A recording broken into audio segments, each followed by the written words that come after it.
ใจมาเลยให้หมดจานบำรุงคนสวยช่วยให้แข็งแรงยืนหนึ่งอาหารมาต้องมาเรีย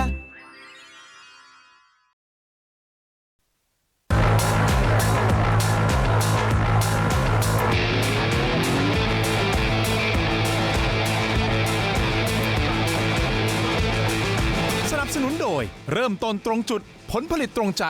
ปุ๋ยตรามงกุฎ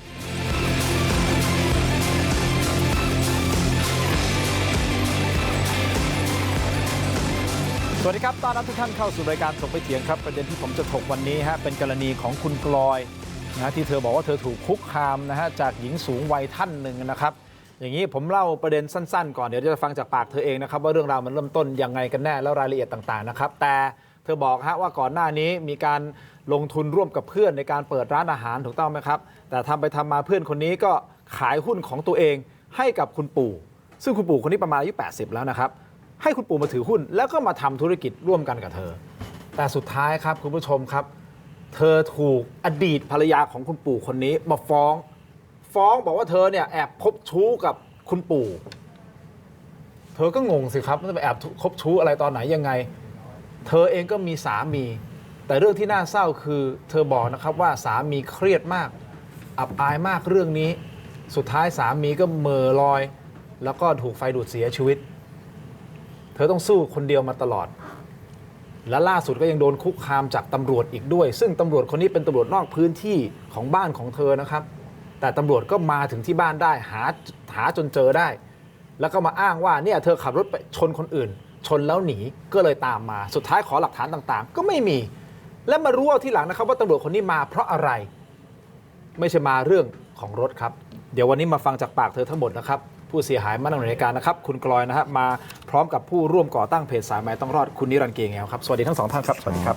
ส่วนซ้ายมือของผมครับประธานมูลนิธิรณรงค์ทวงคืนความยุติธรรมในสังคมนะครับทนายรณรงค์แก้วเพชรครับสวัสดีครับทนายครับสวัสดีครับขอบคุณทั้ง3ท่านที่ให้เกียรติรายการถกไม่เถียงให้เดี๋ยวทนายจะมาในมุมของกฎหมายของฝั่งรายการนะครับแต่เชื่อว่าเรื่องราวนี้มันจะต้องมีที่มาที่ไปและให้ความเป็นธรรมกับคู่กรณีด้วยนะครับซึ่งทางคู่กรณีของทีมงานของผมก็ได้ติดต่อไปแล้วเดี๋ยวจะเปิดโอกาสให้คู่กรณีได้ฟังไปพร้อมๆกันแล้วผมจะถามไปตรงมาว่ามันเป็นจริงอย่างที่คุณกลอยอ้างหรือเปล่าแต่ถ้าไม่ได้เป็นจริงเนี่ยคุณกลอยก็จะโดนอีกหลายข้อหาเลยนะฮะถูกต้องไหมครับแต่ยืนยันในสิ่งที่ผมเปิดมาเมื่อสักครู่นี้คือเรื่องจริงเรื่องจริงค่ะคุณไปเปิดร้านอาหารปีไหนครับกับเพื่อนคนนี้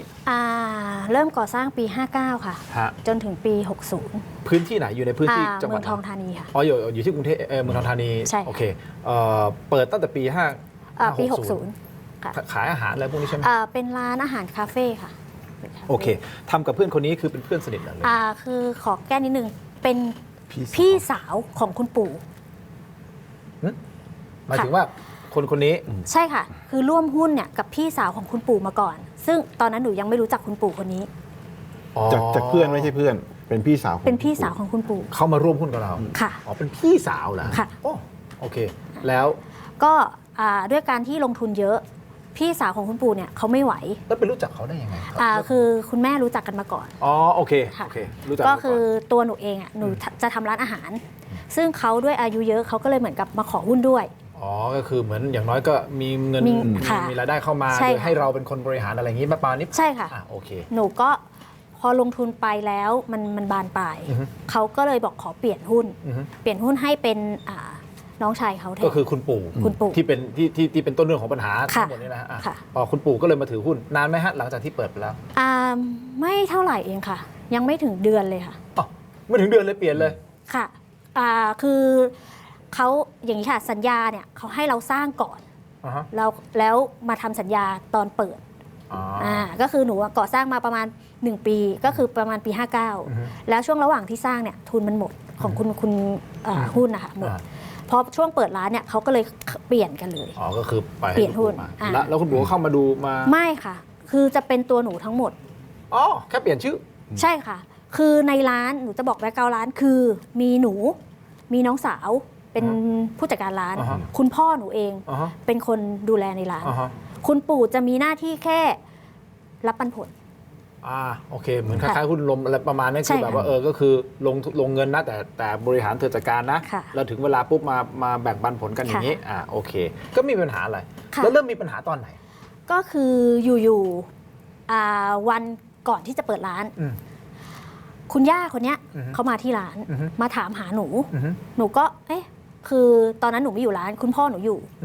เขาก็มาหาเสร็จแล้วพ่อหนูก็บอกกลับมาก่อนว่าเป็นใครเขาก็แบบมาโวยวายมาถึงวันแรกโวยวายเลยค่ะทั้งที่ไม่เรื่องอะไรครับอันนี้เราไม่ต้องพูดชื่อจริงอะไรนะฮะโวยวายเรื่องอะไรหนูก็ไม่ทราบว่าโวยวายเรื่องอะไรแต่เพียงแค่ว่าเหมือนกับมาตามหาหรืออะไรหนูไม่รู้จนมีคนถ่ายภาพไว้ได้ก็หนูก็ตกใจก็โทรไปหาคุณป้าที่เป็นหุ้นหนูว่ารู้จักคนนี้ไหมเสร็จแล้วคุณป้าเขาบอกอ๋อได้เขาก็โทรกลับไปจนสักประมาณ2 ชั่วโมงผ่านไปลูกชายกับลูกสาวของคุณย่าเนี่ยมาที่ร้านมาขอโทษหนูว่าที่แม่เขามาโวยวายเขาขอโทษอย่าเอาเรื่องเอาราวเลยนะแสดงว่าลูกชายกับลูกสาวคนนี้ก็เป็นลูกชายของลูกสาวของคุณปู่คนนี้ด้วยไหมใช่ค่ะโอ้เขาบอกขอโทษเราเลยฮะขอโทษค่ะขอโทษถึงที่ร้านเลยใช่ค่ะเขาบอกว่าอะไรอ่ะเขาก็บอกว่าเขาเข้าใจแม่เขาเข้าใจผิดหรืออะไรเงี้ยค่ะเขาขอโทษเขาขอกลับไปที่แม่เขามาโวยวายที่ร้านตั้งแต่ปี60นะฮะใช่ค่ะแล้วเราก็รับคำขอโทษทุกอย่างจบค่ะรับคำขอโทษเพราะว่าหนูก็คิดว่าไม่มีอะไรเกิดขึ้นก็ขอโทษไม่เป็นไรพี่ไม่เอาเรื่องเอาราวผ่านไปไม่ถึง1 เดือนหมายสารไปที่บ้านหนูบอกว่าหนูเป็นชู้ค่ะหมายสารไปถึงบ้านเลยเหรอใช่ค่ะเนี่ยค่ะฟ้องชู้อย่างนี้เหรอใช่ค่ะนี่เขาให้เหตุผลว่าฟ้องหย่าโดยที่หนูเป็นชู้ฟ้องหย่าคุณปู่50 ล้านเรียก50 ล้านเรียกหนู2.5 ล้านก็คือเรียกชู้2.5 ล้านเรียกจากสามีเขา50 ล้านค่ะโอเคตกใจเลยฮะตกใจค่ะแล้วคุณได้คุยไหมคุณคุยปู่ให้ตกลงมันยังไงคุณปู่หนูก็งงก็ไปศาลแล้วคุณได้คุยกับคุณป้าหรือได้คุยกับลูกๆเขาไหมเขาได้แลกเบอร์อะไรกันไหมที่ไม่เคยรู้จักอะไรกับเขาเลยหนูก็ไปศาลตามที่ศาลเรียกไปถึงศาลหนูก็อธิบายว่าหนูมีสามีนะคะหนูมีอย่างนี้นะคะหนูไม่ได้มีส่วนเกี่ยวข้องอะไรค่ะจนทุกอย่างกระบวนการศาลตัดสินทั้งหมดและในวันที่ตัดสินหนูจำได้ว่าเขาตกลงกันระหว่างทนายคุณปู่กับทนายคุณย่าเนี่ยเขาตกลงทรัพย์สินกันซึ่งหนูก็นั่งอยู่หนูไม่รู้ว่าทรัพย์สินอะไรเพราะมันไม่ได้เกี่ยวกับหนูนะคะศาลก็เลยบอกว่าหนูว่าไม่เกี่ยวข้องก็เรื่องราวนั้นก็จบไปเสร็จปั๊บในคำที่เขาตกลงกันหนูไม่รู้ว่าข้อไหนว่าใครต้องชดใช้อะไรยังไงกลายเป็นว่าคุณปู่อาจจะผิดสัญญากับเขาหรือเปล่ามีหมายบังคับคดีให้ไปชดใช้แต่หมายไปถึงบ้านหนูให้หนูมาศาลเพื่อมารับผิดชอบร่วมกับคุณปู่ไม่เข้าใจงงมากเดี๋ยวก่อนนะไม่เข้าใจคือกลายเป็นว่าเขาไปทำสัญญายอมกันในวันนั้นนะคะว่าศาลจะเปิดคำพิพากษาใช่ไหมคะแต่เขา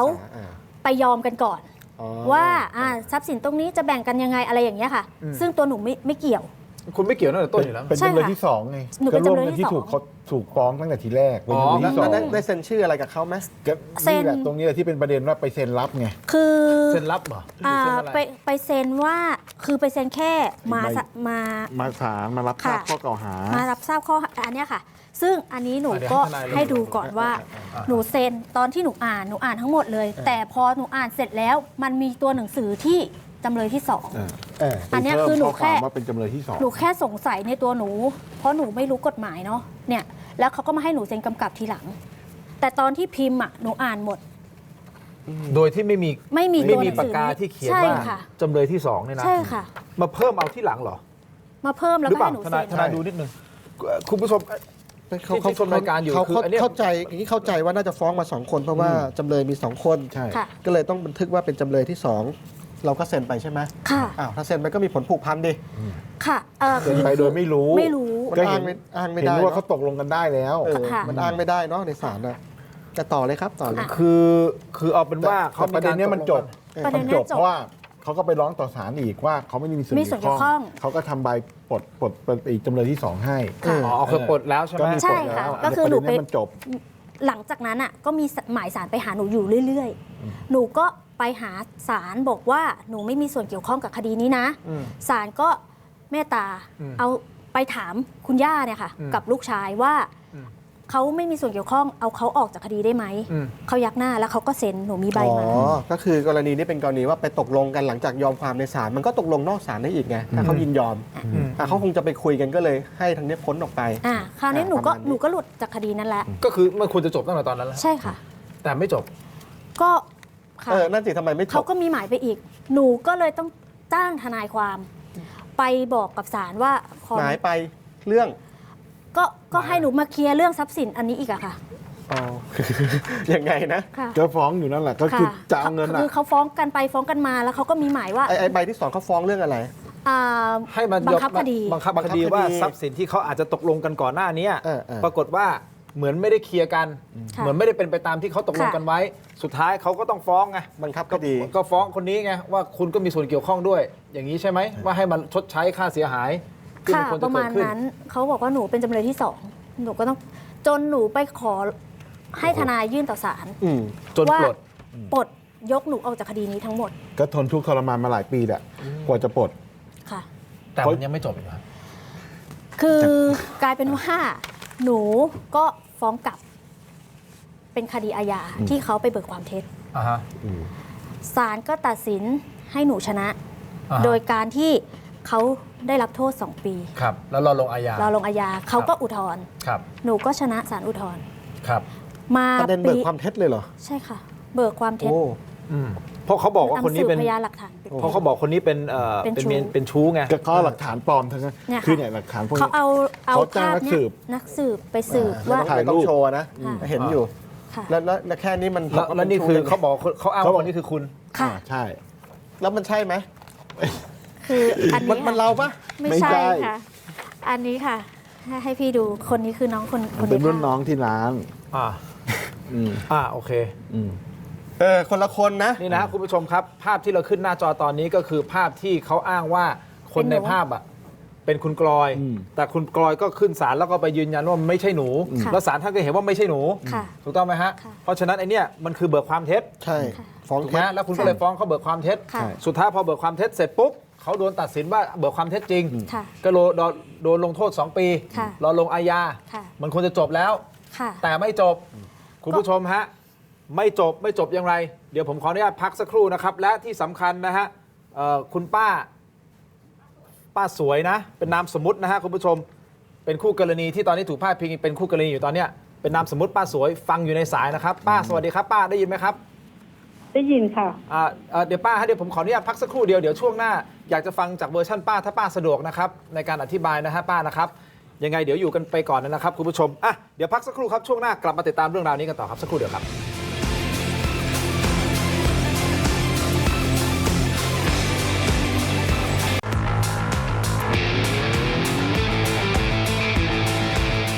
สนับสนุนโดย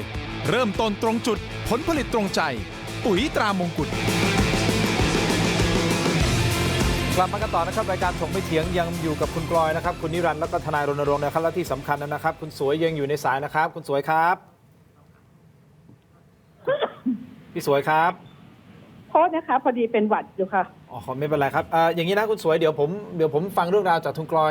ให้จบครบถ้วนก่อนแล้วเดี๋ยวผมจะเรียนถามคุณสวยนะครับว่าคุณสวยจะมีข้อโต้แย้งอะไรตรงนี้ไหมครับนะค่ะขอบคุณนะครับคุยกันต่อเอาสรุปสุดท้ายมันควรจะต้องจบตั้งแต่ตอนนั้นแล้วถูกต้องไหมเพราะศาลตัดสินแล้วนี่คือตรงตามสิ่งที่เกิดขึ้นถูกต้องไหมครับไม่ได้เติมแต่งแต้มสีใดทั้งสิ้นแต่มันไม่จบค่ะมันเกิดอะไรขึ้นต่อก็คือเมื่อวันคดีนี้จบไปเมื่อประมาณปี66ครับหนูก็เดี๋ยวคำว่าจบหมายถึงว่าไอ้คดีที่ฟ้องเขากลับใช่ไหมใช่ค่ะคือมันควรจะจบตรงนั้นแล้วหลังจากนั้นก็คือเมื่อวันที่17มิถุนามีหนูเข้าบ้านตำรวจมาที่บ้านตอนประมาณ1 ทุ่มก็มาถึงก็มาบอกหนูว่ารถหนูไปชนคนมาหนูก็ตกใจหนูก็ถามว่ารถคันนี้หนูไม่เคยใช้จอดอยู่ที่บ้านตลอดไปชนยังไงตำรวจก็ไม่ได้แสดงอะไรให้หนูเห็นจนหนูก็ถามกลับไปว่าใช่ตำรวจไหมเพราะว่ามานอกเครื่องแบบ1 นายแล้วก็ตำรวจพื้นที่2 นายก็หนูก็เลยถามกลับไปเขาก็ไม่ได้แสดงหลักฐานอะไรให้หนูเห็นว่าเกิดเรื่องอันนี้จริงหรือไม่จริงแล้วเขาก็หันกลับไปมองกันว่าไม่ใช่คือ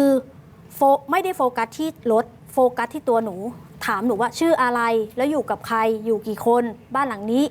อยู่ยังไงอะไรเงี้ยค่ะซึ่งหนูเอะใจแล้วว่ามาด้วยเหตุที่รถชนแต่ทำไมถึงถามเรื่องส่วนตัวหนูทั้งหมดแล้วเขาก็มองคนในบ้านในเครื่องแบบหรือนอกเครื่องแบบ นอกเครื่องแบบ1 คน นอกเครื่องแบบ1ในเครื่องแบบ ในเครื่องแบบเป็นตำรวจท้องที่มาสอง ค่ะเสร็จแล้วปุ๊บหนูก็เขาก็มองหนูแล้วเขาก็ทิ้งความสงสัยไว้ให้หนูแล้วเขาก็ไป แค่นี้เลยฮะ ค่ะ มีภาพด้วยนะฮะคุณผู้ชมเปิดภาพหน่อยครับ คือผมตำรวจนะผมตำรวจจริงเรื่องตำรวจนะแล้วมีบัตรไม่เป็นไรระบุผู้กองนะแต่ที่มันมีรับแจ้งมารถเกี่ยวกับรถแบบนี้เราก็เจ้าของรถไปตรงนั้น ใช่ค่ะ ทะเบียนนี้แบบ ทะเบียนนี้ ใช่เพราะว่าเดี๋ยวนี้มันมีส่วนทะเบียนไง แต่ถ้าทะเบียนนั้นหนูซื้อมา3 ปีแล้ว ทะเบียนตรงกันเลย เหรอคะ สีเดียวกันแต่อาจจะของตรงนี้อาจจะเก่ากว่าหน่อยด้วย ของหนูมันตัวใหม่อะค่ะหรือไม่ท่านลองไปดูรอบรถดูก่อนเพื่อความแน่ใจว่ามันลอยตรงไหนยังไงแต่ถามว่าตัวหนูไม่เคยเฉี่ยวชนไม่เคยอะไรแน่นอนแล้วก็คือ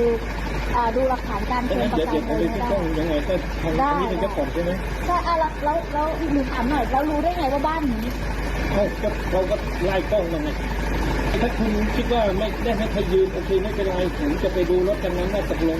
กับคันนี้มันใกล้เคียงกันมาก ลองดูรอบรถดูได้ค่ะว่าเพราะว่าอันนี้ก็จะเป็นอยู่ขัดทะเบียนเกิดเหตุที่ไหนคะพี่อันนี้หนูว่าจะมีแค่ไม่พอ อะไรฮะ อันนี้ก็ไม่มีเลย ครับ ก็คือดูแล้วก็รถก็ไม่มีรอย ค่ะ แล้วคุณสังเกตเขาท่าทางคือยังไงมาดูรถจริง ๆ หรือว่ามาอะไรกันแน่ ไม่ได้คือไม่ได้ดูรถแต่หนูแค่พอหลังจากเขากลับไปหนูเริ่มแบบไม่โอเคแล้วไปขอดู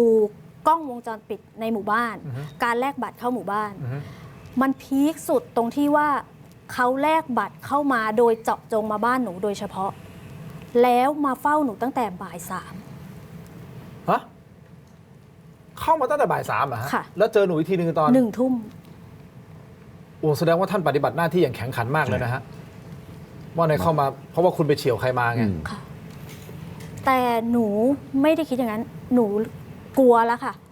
แล้วหนูก็เลยถามกับรปภว่าทะเบียนรถเนี่ยอยู่ที่ไหนยังไง ก็ได้มาว่าเป็นจังหวัดนนทบุรี และตัวหนูเองอยู่สมุทรปราการ หนูก็เลยได้แค่บัตรประชาชนเขา หนูเลยไปโทรได้ยินแต่ในคลิปว่าเขาบอกว่าเขาชื่อผู้กองวันชัย หนูโทรทั่วจังหวัดนนท์เลยค่ะ ทุกสพจนมารู้อีกทีว่าเขาอยู่รัตนาธิเบศรนี่แหละค่ะ หนูก็เลยรู้แล้วว่าเขาอยู่ที่นี่ หนูก็เลยเขียน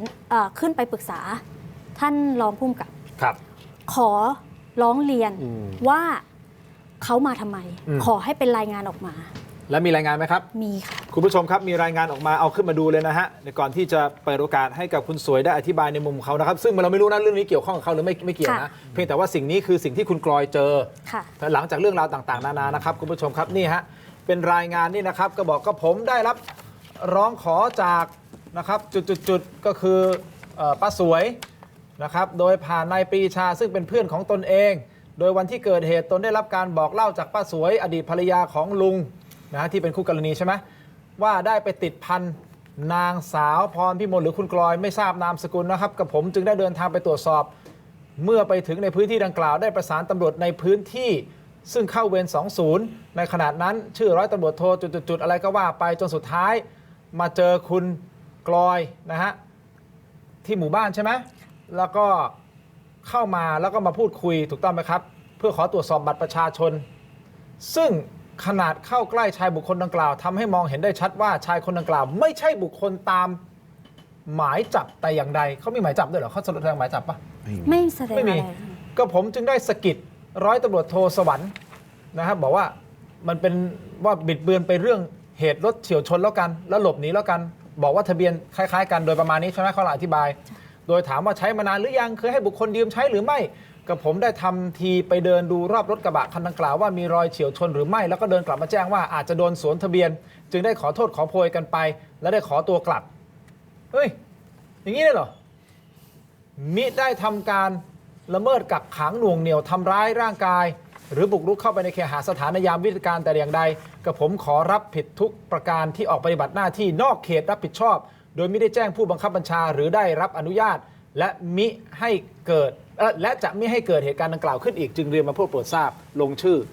ร้อยตำรวจเอกอะไรใช่ไหมตึงไป ความหมายของหนังสือฉบับนี้ทนายรณรงค์อธิบายให้ชาวบ้านเข้าใจคุณผู้ชมที่ชมรายการอยู่ก็คือความหมายกำลังจะบอกว่าเขาไม่ได้ไปเรื่องของรถเฉี่ยวชนที่เขาอ้างเลยแต่คุณกรถามว่าคุณมาทำไมเขาบอกอ๋อรถคุณไปเฉี่ยวคนอื่นแล้วมาเราเลยตามมาแล้วคุณมาที่บ้านฉันได้ยังไงอ๋อดูกล้องวงจรปิดไล่ภาพมาเรื่อยๆจนมาถึงหมู่บ้านนี้แต่คุณกรไปดูภาพกล้องวงจรปิดของหมู่บ้านเลยอ้าวคุณเข้ามาตั้งแต่บ่ายสามอ่ะคุณมานั่งรอฉันแต่บ่ายสามกว่าจนถึงทุ่มนึงอ่ะเจตนาคุณคืออะไรนี่ฮะภาพนี้บ่ายสามครึ่งอ่ะมารอจนทุ่มนึงใช่ไหมใช่พี่นิรันดร์ใช่ไหมใช่ครับแสดงว่าเจตนาคืออะไรอ่ะมันเกี่ยวกับเรื่องของการเฉี่ยวชนหรือเปล่าแล้วปรากฏเขาทำรายงานนี้รายงานผู้บังคับบัญชาบอกอ๋อมันไม่เกี่ยวกับการเฉี่ยวชนเราบิดเบือนไปเองเพราะว่าอะไรเพราะว่าอ้าวเรามาดูผู้ชายคนนี้ผู้ชายคนนั้นคือใครนะคือแฟนค่ะแฟนมีหมายจับไหมแฟนเราไม่มีค่ะหนูก็เช็คเลยค่ะเพราะว่าที่ต้องเช็คหมายจับเพราะว่าเพราะว่าอะไร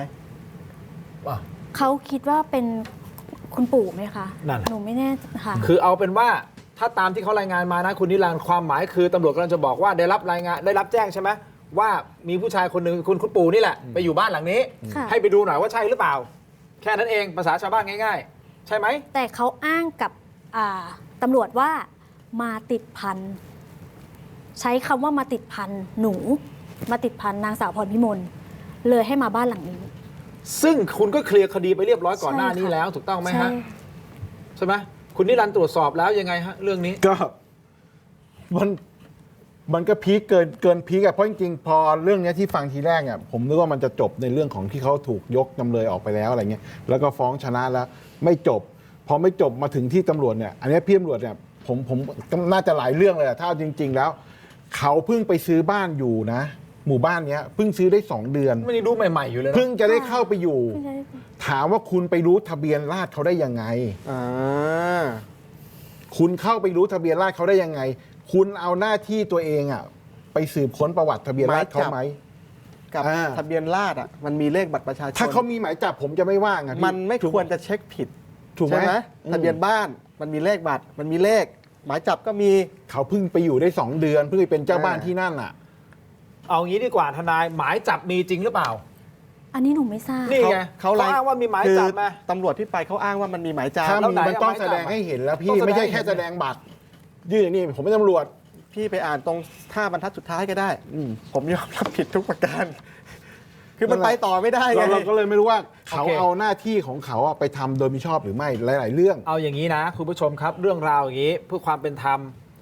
ที่เราพูดถึงเรื่องของตำรวจนี่ไม่ได้เกี่ยวข้องกับคุณสวยนะที่ฟังรายการอยู่ต้องเข้าใจต้องแยกเป็นประเด็นไปนะต้องแยกกันนะไม่ใช่บอกว่าอ้าวพุ่งเป้าไปที่คุณสวยไม่ใช่เราไม่ได้พูดอย่างนั้นนะฮะแต่กำลังจะบอกว่าสิ่งที่คุณกลอยเขาเจออะไร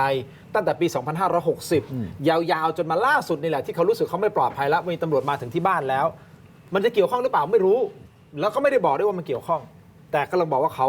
เลยร้องขอความช่วยเหลือครอบครัวเขาเกือบพังนะพี่คือแม่อดีตสามีเขาที่เสียชีวิตไป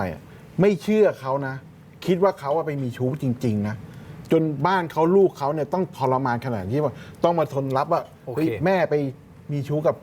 คุณปู่เหรออะไรเงี้ยเขาถูกตราหน้าไปแบบนั้นโอเคอย่างนี้นะครับเพื่อความเป็นธรรมอย่างที่ผมบอกไปตั้งแต่ต้นรายการนะครับคุณสวยนามสมมุตินะครับก็เป็นคู่กรณีในคดีแรกก่อนนะครับที่บอกว่าคุณเป็นชู้กับอดีตสามีเขาอยู่ในสายกับเราเดี๋ยวเรียนสายพูดคุยกันเลยนะครับคุณสวยอีกครั้งนึงครับสวัสดีครับสวัสดีค่ะครับขอบคุณที่ให้เกียรติรายการถกไม่เถียงนะครับคุณสวยผมเรียนถามนิดนึงฮะว่าสรุปแล้วเรื่องราวที่คุณกลอยเล่าทั้งหมดคุณพรพิมลเล่าทั้งหมดนะฮะมันมีข้อไหนไม่จริงบ้างฮะที่เกี่ยวข้องกับกรณีของคุณฮะโอ้นี่จะพูดยังไงอย่างนี้แหละเริ่มต้นเสียงมันก้องไงคะครับคือเรื่องมันเกิดมาเนี่ยนะดิฉันเพิ่งกลับมาจากอเมริกาครับแล้วกลับมาแล้วก็มาขายบ้านเสร็จแล้วเพิ่งจะรู้ว่าอดีตสามีเอาเงินมาทำตึกเอามาทำเรื่องร้านกอยคาเฟ่ครับที่ตลาดในตลาดเมืองทองธานีครับครับเสร็จแล้วดิฉันก็ ก็รู้มาดิฉันก็ยังไม่เท่าไหร่ ยังไม่มั่นใจจนวันที่ดิฉันรู้สึกว่าประมาณจะไม่ได้ว่ารู้สึกว่าประมาณต้นปี59ครับเพื่อนของอดีตสามีดิฉันเขาเป็นช่างไฟฟ้าเขาก็มาทำร้านอาหารเขาก็มาช่วยทำเดินไฟในร้านก็ชื่อร้านกอยคาเฟ่ครับเขาก็มาบอกดิฉันว่าเฮ้ยรู้ไหมว่าสามีคุณไปทำร้านให้ผู้หญิงครับดิฉันก็ตกใจเขาก็เลยพาดิฉันไปดูที่ร้านกอยคาเฟ่ครับดิฉันเข้าไปถามในคนไหนชื่อกอยคาเฟ่ขอดูหน่อยสิครับนะโอเคพอหลังจากนั้นดิฉันพอสักแป๊บหนึ่งสามีก็บอกว่าเฮ้ยมันมีเรื่องอย่างนี้เขาก็ไปบอกลูกช่วงครั้งแรกดิฉันไปก่อนคุณสามีไปกับดิฉันแต่ผู้ชายไม่กล้าลงให้ดิฉันไปหาผู้หญิงดิฉันก็เจอคุณกอยฉันบอกว่างั้นถ้าคุณไม่ใช่เป็นเมียน้อยไม่ใช่มามีเรื่องกับไม่มีคืออะไรบ้างไม่ได้มามีอะไรกับสามีดิฉันขอโทษนะดิฉันกลับไปแล้วอีกครั้งหนึ่งสามีก็บังคับให้ดิฉันพาลูกชายกับลูกสาวไปคุยกับเขาคุณกอยบอกว่าเขาไม่มีอะไรกับพ่อเราทำธุรกิจด้วยกันดิฉันก็เลยโอเคจบก็คนจบถูกต้องไหมฮะก็คนจบแล้วใช่ไหมครับตั้งแต่ตอนนั้นไม่ดิฉันจบแล้วแต่ฟังก่อนสิคุณสวยแป๊บนึงฮะแป๊บนึงอย่าเพิ่งวางสายนะครับเดี๋ยวผมต้องจบทีวีตอนนี้ก่อนเดี๋ยวผมให้คุณสวยได้พูดเต็มยาวๆในช่วงออนไลน์คุณผู้ชมตอนนี้ไปที่ Terror Digital ใน YouTube นะครับรวมถึง Facebook ถกไม่เถียงนะฮะไปต่อกันยาวๆเปิดโอกาสเปิดพื้นที่ให้คุณสวยอธิบายทุกอย่างเดี๋ยวมาหาข้อสรุปกันมุมกฎหมายว่ายังไงนะแล้วคุณกลอยสุดท้ายต้องการอะไรและคุณสวยจะว่ายังไงถกไม่เถียงในช่วงออนไลน์นะครับสำหรับทีวีตอนนี้ลาไปก่อนนะครับในทีวีนะครับขอบคุณครับเจอกันในออนไลน์ถกไม่เถียงสวัสดีครับ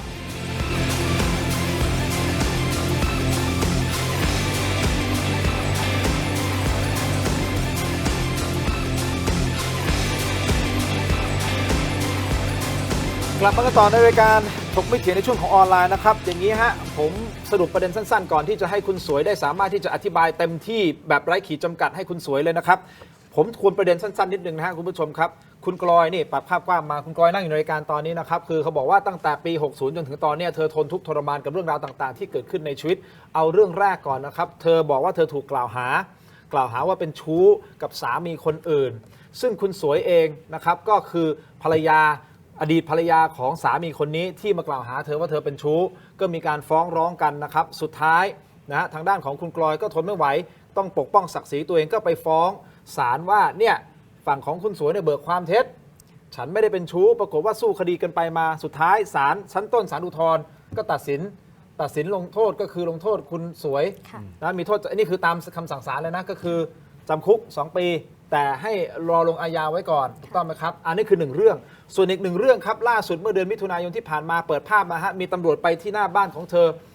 ทั้งที่เธอเพิ่งย้ายเข้าบ้านหลังนี้นะครับไม่นานสัก 2-3 เดือนเท่านั้นเองโดยตำรวจชุดนี้นะครับมาบอกว่าเธอเนี่ยขับรถกระบะไปชนคนอื่นแล้วหนีตำรวจก็เลยสืบมาจนถึงที่บ้านมาตามกล้องวงจรปิดจนมารู้ว่าเธออยู่ที่นี่แล้วก็มาคุยมาดูสุดท้ายเขามาสอบถามชื่อนามสกุลจริงนู่นนี่นั่นเธอก็สงสัยแปลกๆว่าฉันไปเฉี่ยวตรงไหนก็ให้ตำรวจไปดูเดี๋ยวว่ารถที่จอดอยู่ของฉันเนี่ย2-3 คันเนี่ยมีเฉี่ยวไหมปรากฏมันก็ไม่มีเฉี่ยวแต่เธอกินไม่ได้นอนไม่หลับสิฮะตกลงมันคืออะไรถูกไหมฮะเธอก็เลยไปที่ตัวสืบหาเลยตำรวจคนเนี้ยผู้กองวันชัยเนี่ยอยู่ที่ไหนยังไงจนไปเจอว่าอยู่สภ.รัตนาธิเบศรเลยไปขอให้ผู้บังคับบัญชาเนี่ยช่วยร้องขอความเป็นธรรมใช่ไหมค่ะร้องขอว่าผู้ใหญ่อ่ะเฮ้ยช่วยดูลูกน้องนิดหนึ่งเขามาที่บ้านฉันมาทำอะไรเขาอยากรู้มันทำอะไรมันไม่เกี่ยวกับเรื่องรถชนแน่นอนปรากฏว่าตำรวจทำรายงานมาครับเอาขึ้นมารายงานของจริงมีรายงานบอกว่าอ๋อที่ไปวันนั้นเนื่องจากว่ามีคนนะฮะจุดก็คือคุณสวยเนี่ยมาบอกว่ามาบอกว่าคนเนี้ยมีอะไรนะนางกลอยเนี่ยมามีความสัมพันธ์อะไรประมาณนี้ป่ะเหมือนเป็นชู้ใช่ไหมนี่แหละฮะมาตรวจสอบมาเป็นชู้ใช่ไหมนี่ตามหนังสือที่เขาบอกนะครับก็เลยเดินทางมาในพื้นที่คือเดินทางข้ามพื้นที่ด้วยนะไม่ใช่พื้นที่เขาด้วยนะตำรวจคนนี้มาสอบถามนะบอกว่ามาติดพันนางสาวพรพิมลก็คือสามีเนี่ยอดีตสามีของคุณสวยมาติดพันคุณกลอยเธอเลยรู้ว่าเฮ้ยตกลงตำรวจที่มามันไม่เกี่ยวกับเรื่องเฉี่ยวชนนี่หว่าเฉี่ยวชนหายไปแล้วเฉี่ยวชนไม่มีเนี่ยไม่มีในนี้เลยเนี่ยมันเกี่ยวกับเรื่องของ มาสืบทราบให้แน่ชัดว่าสามีของตัวเองมาอยู่บ้านหลังนี้หรือเปล่าปรากฏไม่มีฮะไม่อยู่เพราะเธอก็อยู่กับแฟนของเธอ ค่ะ คุณกลอยเป็นแฟนของเธอ ค่ะ นะนี่คือเรื่องราวทั้งหมด ก็เลยตอนนี้ถึงตาของคุณสวยที่อยู่ในรายการอยู่ในสายกับเรานะครับคุณสวยต่อเลยครับโทษทีเอาเป็นว่า พอมีการขอโทษขอโพยกันถูกต้องไหมฮะว่าเอ้ย เข้าใจผิดกันหรือเปล่าผมไม่แน่ใจก็น่าจะจบแล้วใช่ไหมฮะตอนแรกแล้วไงต่อครับ ก็หลังจากนั้นอดีตสามีดิฉันก็ทะเลาะกันกับดิฉัน แล้วก็ทุบตีทำร้ายดิฉัน โอ้ ต้องการให้ออกจากบ้าน ดิฉันลงมีเรียบร้อยค่ะเขาทุบตีดิฉัน7 ครั้ง ครับครับ เสร็จแล้วเขาก็ยอมรับว่าเขามีความสัมพันธ์กับคุณกอย ดิฉันบอกว่าคุณกอยไหนเขาบอกว่าเขาเป็นพนักงานเสิร์ฟอยู่ที่ร้าน S&P สาขาเมืองทองธานีเขายอมรับเลยเขาบอกเลยว่าใช่เขามีอีกคนหนึ่งเขาขอมีคนได้ไหมดิฉันบอกว่าดิฉันรับไม่ได้แล้วหลังจากนั้นเขาก็ทุบตีดิฉันแล้วก็พยายามที่จะให้ดิฉันเอาที่ดินโอนโฉนดทั้งหมดเนี่ยให้เขาดิฉันก็ไม่ยอมเขาก็ทุบตีตลอดครับแล้วงวดสุดท้ายเนี่ยประมาณก่อนหน้านั้นเดือน59วันที่11 ตุลาคมปีที่ก่อนที่พระเจ้าอยู่หัวร9เสด็จสวรรคตเขาเอาปืนจ่อหัวดิฉันเพื่อต้องการให้ดิฉันขายบ้านขายตึก40 ล้านมาเพื่อจะเอาเงินมาจ่ายให้กับการไปสร้างตึกร้านกอยคาเฟ่นะเสร็จแล้วประมาณต้นเดือนไม่ใช่ประมาณวันที่18 ธันวา59ตอนนั้นเขาเปิดร้านกันเรียบร้อยแล้วแกก็พยายามที่จะไล่ดิฉันออกจากบ้านทุบตีให้ฉันออกจากบ้านก็จะเหมือนกับว่าเขาจะเอาผู้หญิงเข้าบ้านครับเดี๋ยวดิฉันก็ไม่รู้จะไปทำไปยังไงไปไม่เป็นจะไปที่ไหนเพราะว่าพี่น้องเนี่ยผู้ชายเนี่ยตายหมดเลยครับเขาก็เลยจะรังแกดิฉันเขาเอาค้อนเข้ามาในห้องเปิดมาเขาบอกว่าให้โอนโฉนดโอนเขาเรียกอะไร power action นี่ใบมอบอำนาจโอนหนังสือมอบอำนาจใบมอบอำนาจหนังสือมอบอำนาจในการที่จะที่ดิฉันมีโฉนดเครดิตเป็นชื่อดิฉันให้เขาไปขายดิฉันก็เลยบอกว่าโอเคใจเย็นๆโฉนดทุกอย่างแล้วก็มีที่ดินที่จังหวัดตราดอีกประมาณ100 กว่าไร่ครับดิฉันบอกว่าใจเย็นดิฉันก็เดี๋ยวจะไปเอาให้เพราะว่ามันอยู่ที่เฟซสำนักงานใหญ่เสาร์อาทิตย์ดิฉันก็หนีออกจากบ้านครับ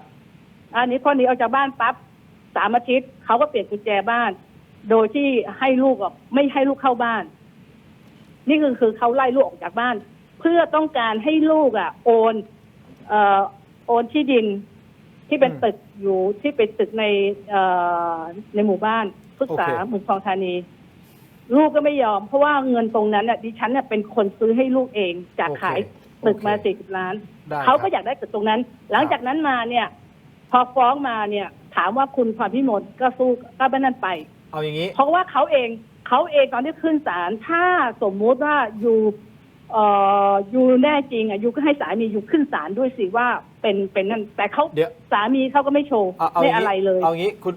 คุณสวยครับเอาย้อนกลับมาเอาเป็นว่าผมเห็นใจใน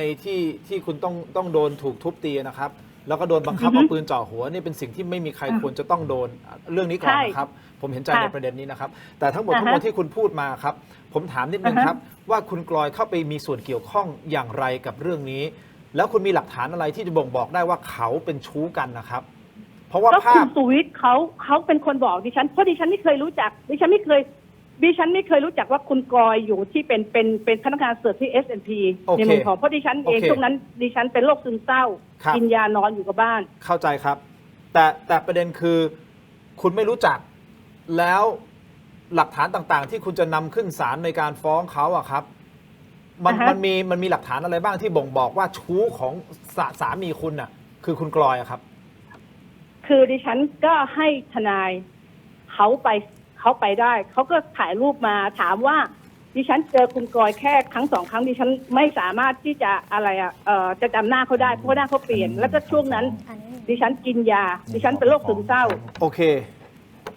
โอเคครับแล้วเอาคือเอกสารตัวนั้นดิฉันไม่ได้เป็นคนหาเองทนายเป็นคนเอาเข้าไปประกอบในศาลแต่พอ พอตรงในศาลเสร็จแล้วดิฉันทำสัญญาปณิประนอมกับเขาโดยที่เรารู้อยู่แล้วว่าเราอ่ะไม่ได้อยากจะไม่เรารู้อยู่แล้วว่าคุณกอยเนี่ยเขาก็เป็นอีกคนหนึ่งแต่เราเนี่ยทำสัญญาปณิประนอมยอมความโดยที่เราไม่นั่นอะไรเลยแล้วก็ให้เวลาให้คดีมันจบทุกอย่างแต่หลังจากนั้นไปคดีที่เยาวชนเนี่ยจบปี61ภายรู้สึกแล้วคุณกอยเข้ามาฟ้องดิฉัน2 คดีแจ้งความเท็จกับคดีทำให้สามีเขาตายเรียกร้องค่าอะไรอะค่าขาดผู้นำอีก4.5 ล้านโอเคซึ่งคดีนี้คดีที่ผู้นำที่ว่าเขามาฟ้องดิฉันเนี่ยศาลยกฟ้องค่ะโอเคได้ครับคุณสวยเอาอย่างนี้เคลียร์กันนิดนึงก่อนสรุปแล้วที่ไปเป็นชู้กับสามีคุณไม่ใช่คุณกลอยใช่ไหมครับคุณพูดนี้ก่อนใช่เพราะว่าดิฉันมั่นใจเพราะว่าคุณสุวิทย์เป็นคนบอกดิฉันแล้วหลังจากที่ลูกดิฉันออกจากบ้านคุณกอยก็เข้าไปไม่เข้าไปอยู่ในบ้านทาวน์เฮาส์ในหมู่บ้านพฤกษา 19/2 โอเคอย่างนี้ไม่ต้องบอกที่คุณไปถามโอเคเอางี้คุณสวยงั้นคนที่นั่งในรายการของผมเนี่ยคนเนี้ยคุณพรพิมลน่ะใช่เป็นชู้กับสามีคุณหรือเปล่าใช่ค่ะคุณยืนยันตรงนี้เหรอฮะใช่เพราะว่าตอนหลังดิฉันเนี่ยเขามาขึ้นศาลดิฉันเห็นไงไม่เขาขึ้นศาลไปสู้ว่าเขาไม่ได้เกี่ยวข้องนะครับแล้วรูปภาพที่เอาขึ้นศาลด้วยความเคารพนะครับคนในรูปภาพนี้คุณสวยได้เห็นหรือเปล่าครับที่ไปถ่ายนั่งคุยเห็นแต่อันนี้คือใครครับดิฉันไม่ทราบเพราะว่าคนที่เอาเอกสารนี้ไปก็คือทนายดิฉันเป็นคนหาไปแล้วเอาไปแนบในสำนวนแล้วมาอ้างว่าเป็นหนูแล้วอ้างว่าเป็นคุณกลอยในรูปนี้อ้างว่าเป็นคุณกลอยซึ่งทางที่รูปนี้ไม่ใช่กลอยไม่ใช่มันไม่ใช่คุณกลอยไงครับประเด็นอยู่ตรงนั้นนะครับใช่ประเด็นตรงนั้นถามว่าประเด็นตรงนั้นเนี่ยดิฉันเนี่ยก็รับกรรมไปตรงนั้นแล้วใช่ไหมคะคุณแต่เขาเองเป็นคนไม่จบเพราะว่า6-7 ปีที่มาเนี่ยมันไม่ได้เกี่ยวคดีเขาฟ้องดิฉันไม่ใช่เขาฟ้องกลับมาอีกหลังจากคดีเยาวชนจบอีก2 คดีดิฉันไม่ได้ฟ้องเขาเลยแล้วสามีคุณสุวิทย์เนี่ยเขาฟ้องดิฉันมาอีก10 กว่าคดีถามว่าเขาเนี่ยขึ้นคดีมาแค่คดีเยาวชนไม่กี่ครั้งแล้วก็คดีที่เขาฟ้องดิฉันเองนะดิฉันไม่ได้คุกคามเลยเขาเลยนะโอเคเอางี้คุณสวยเอาเป็นว่าผมต้องการเคลียร์ให้กับคุณกลอยให้แน่ชัดว่าคุณกำลังจะบอกว่าสามีคุณมีชู้แต่ไม่ใช่คุณกลอยคนนี้จะเป็นคนไหนก็ไม่รู้ถูกต้องไหมฮะดิฉันผมต้องการเคลียร์ให้เขาเพราะว่าตอนเนี้ยคุณเคลียร์ก็ดิฉันบอกคุณว่าที่ฉันมั่นใจว่าเป็นคุณกลอยเพราะปากสุวิทย์เนี่ยเป็นคนพูดมาเองว่าเขามีอะไรกับคุณกลอยคุณกลอยมันมีหลายคนน่ะกลอยมีหลายคนคนนี้ใช่ไหมใช่ค่ะ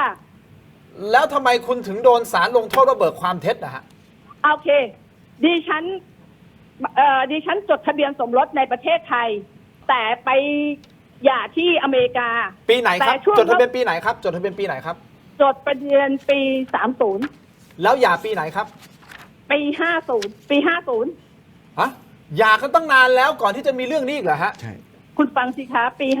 50ปีไม่หย่าปี50คือฟังสิคะแต่ระหว่างที่เราหย่ากันเนี่ยเราหย่ากันเพื่อธุรกิจเพราะเราทำธุรกิจที่อเมริกา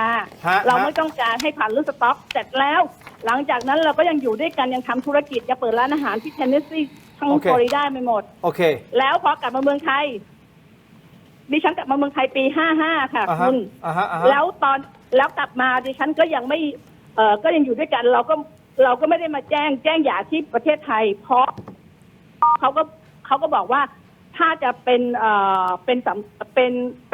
การหย่าที่เพอร์เฟกต์ต้องมาทำหย่าที่เมืองไทยโดยที่เอาคำสั่งของคอร์ทที่ฟลอริดาเนี่ยไปที่ศาลทูต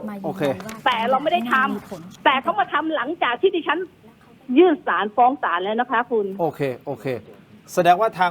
พฤตินัยเขายังเป็นสามีภรรยากันอยู่หรือเปล่าอันนั้นคือที่เขาว่าอย่างนั้นนะแต่ว่าถ้ากฎหมายก็ต้องดูตามเอกสารเลยว่าหย่าอะไรยังไงเมื่อไหร่ก็เขาหย่าเสร็จเขาก็ไปจดทะเบียนเขาไปหย่าก็ทำคนเดียวนะคะดิฉันไม่ได้ทราบไปแต่งงานกับพี่สาวเขาแต่เขามาทำเรื่องที่เสาที่เขตดินแดงคนเดียวดิฉันไปลงขึ้นประจำวันเดี๋ยวก่อนนะครับพอดีคุณสวยผมมีข้อมูลอีกเพิ่มเติมนิดนึงไม่รู้จริงหรือเปล่าคือหลังจากที่เขาหย่ากับคุณสวยแล้วครับเขาไปแต่งงานใหม่ใช่ไหมครับสามีคุณเขาไปแต่งงานกับพี่สาวดิฉัน อีกทีหนึ่งเพื่อจะเอาใบพี่สาวจะเอาใบเขียว โอเค แล้ว ก็ เขา คื ก็ อ หย่าแล้วพอเขาหย่าเขาก็แต่งงานกับพี่สาวเสร็จแล้วก็เขาก็หย่าเลยหย่าที่อเมริกากลับพอกลับมาแล้วเนี่ยเขาเรื่องทั้งหมดทั้งสิ้นเนี่ย ฮะ ไอ้พี่สาวดิฉันเนี่ยมันมี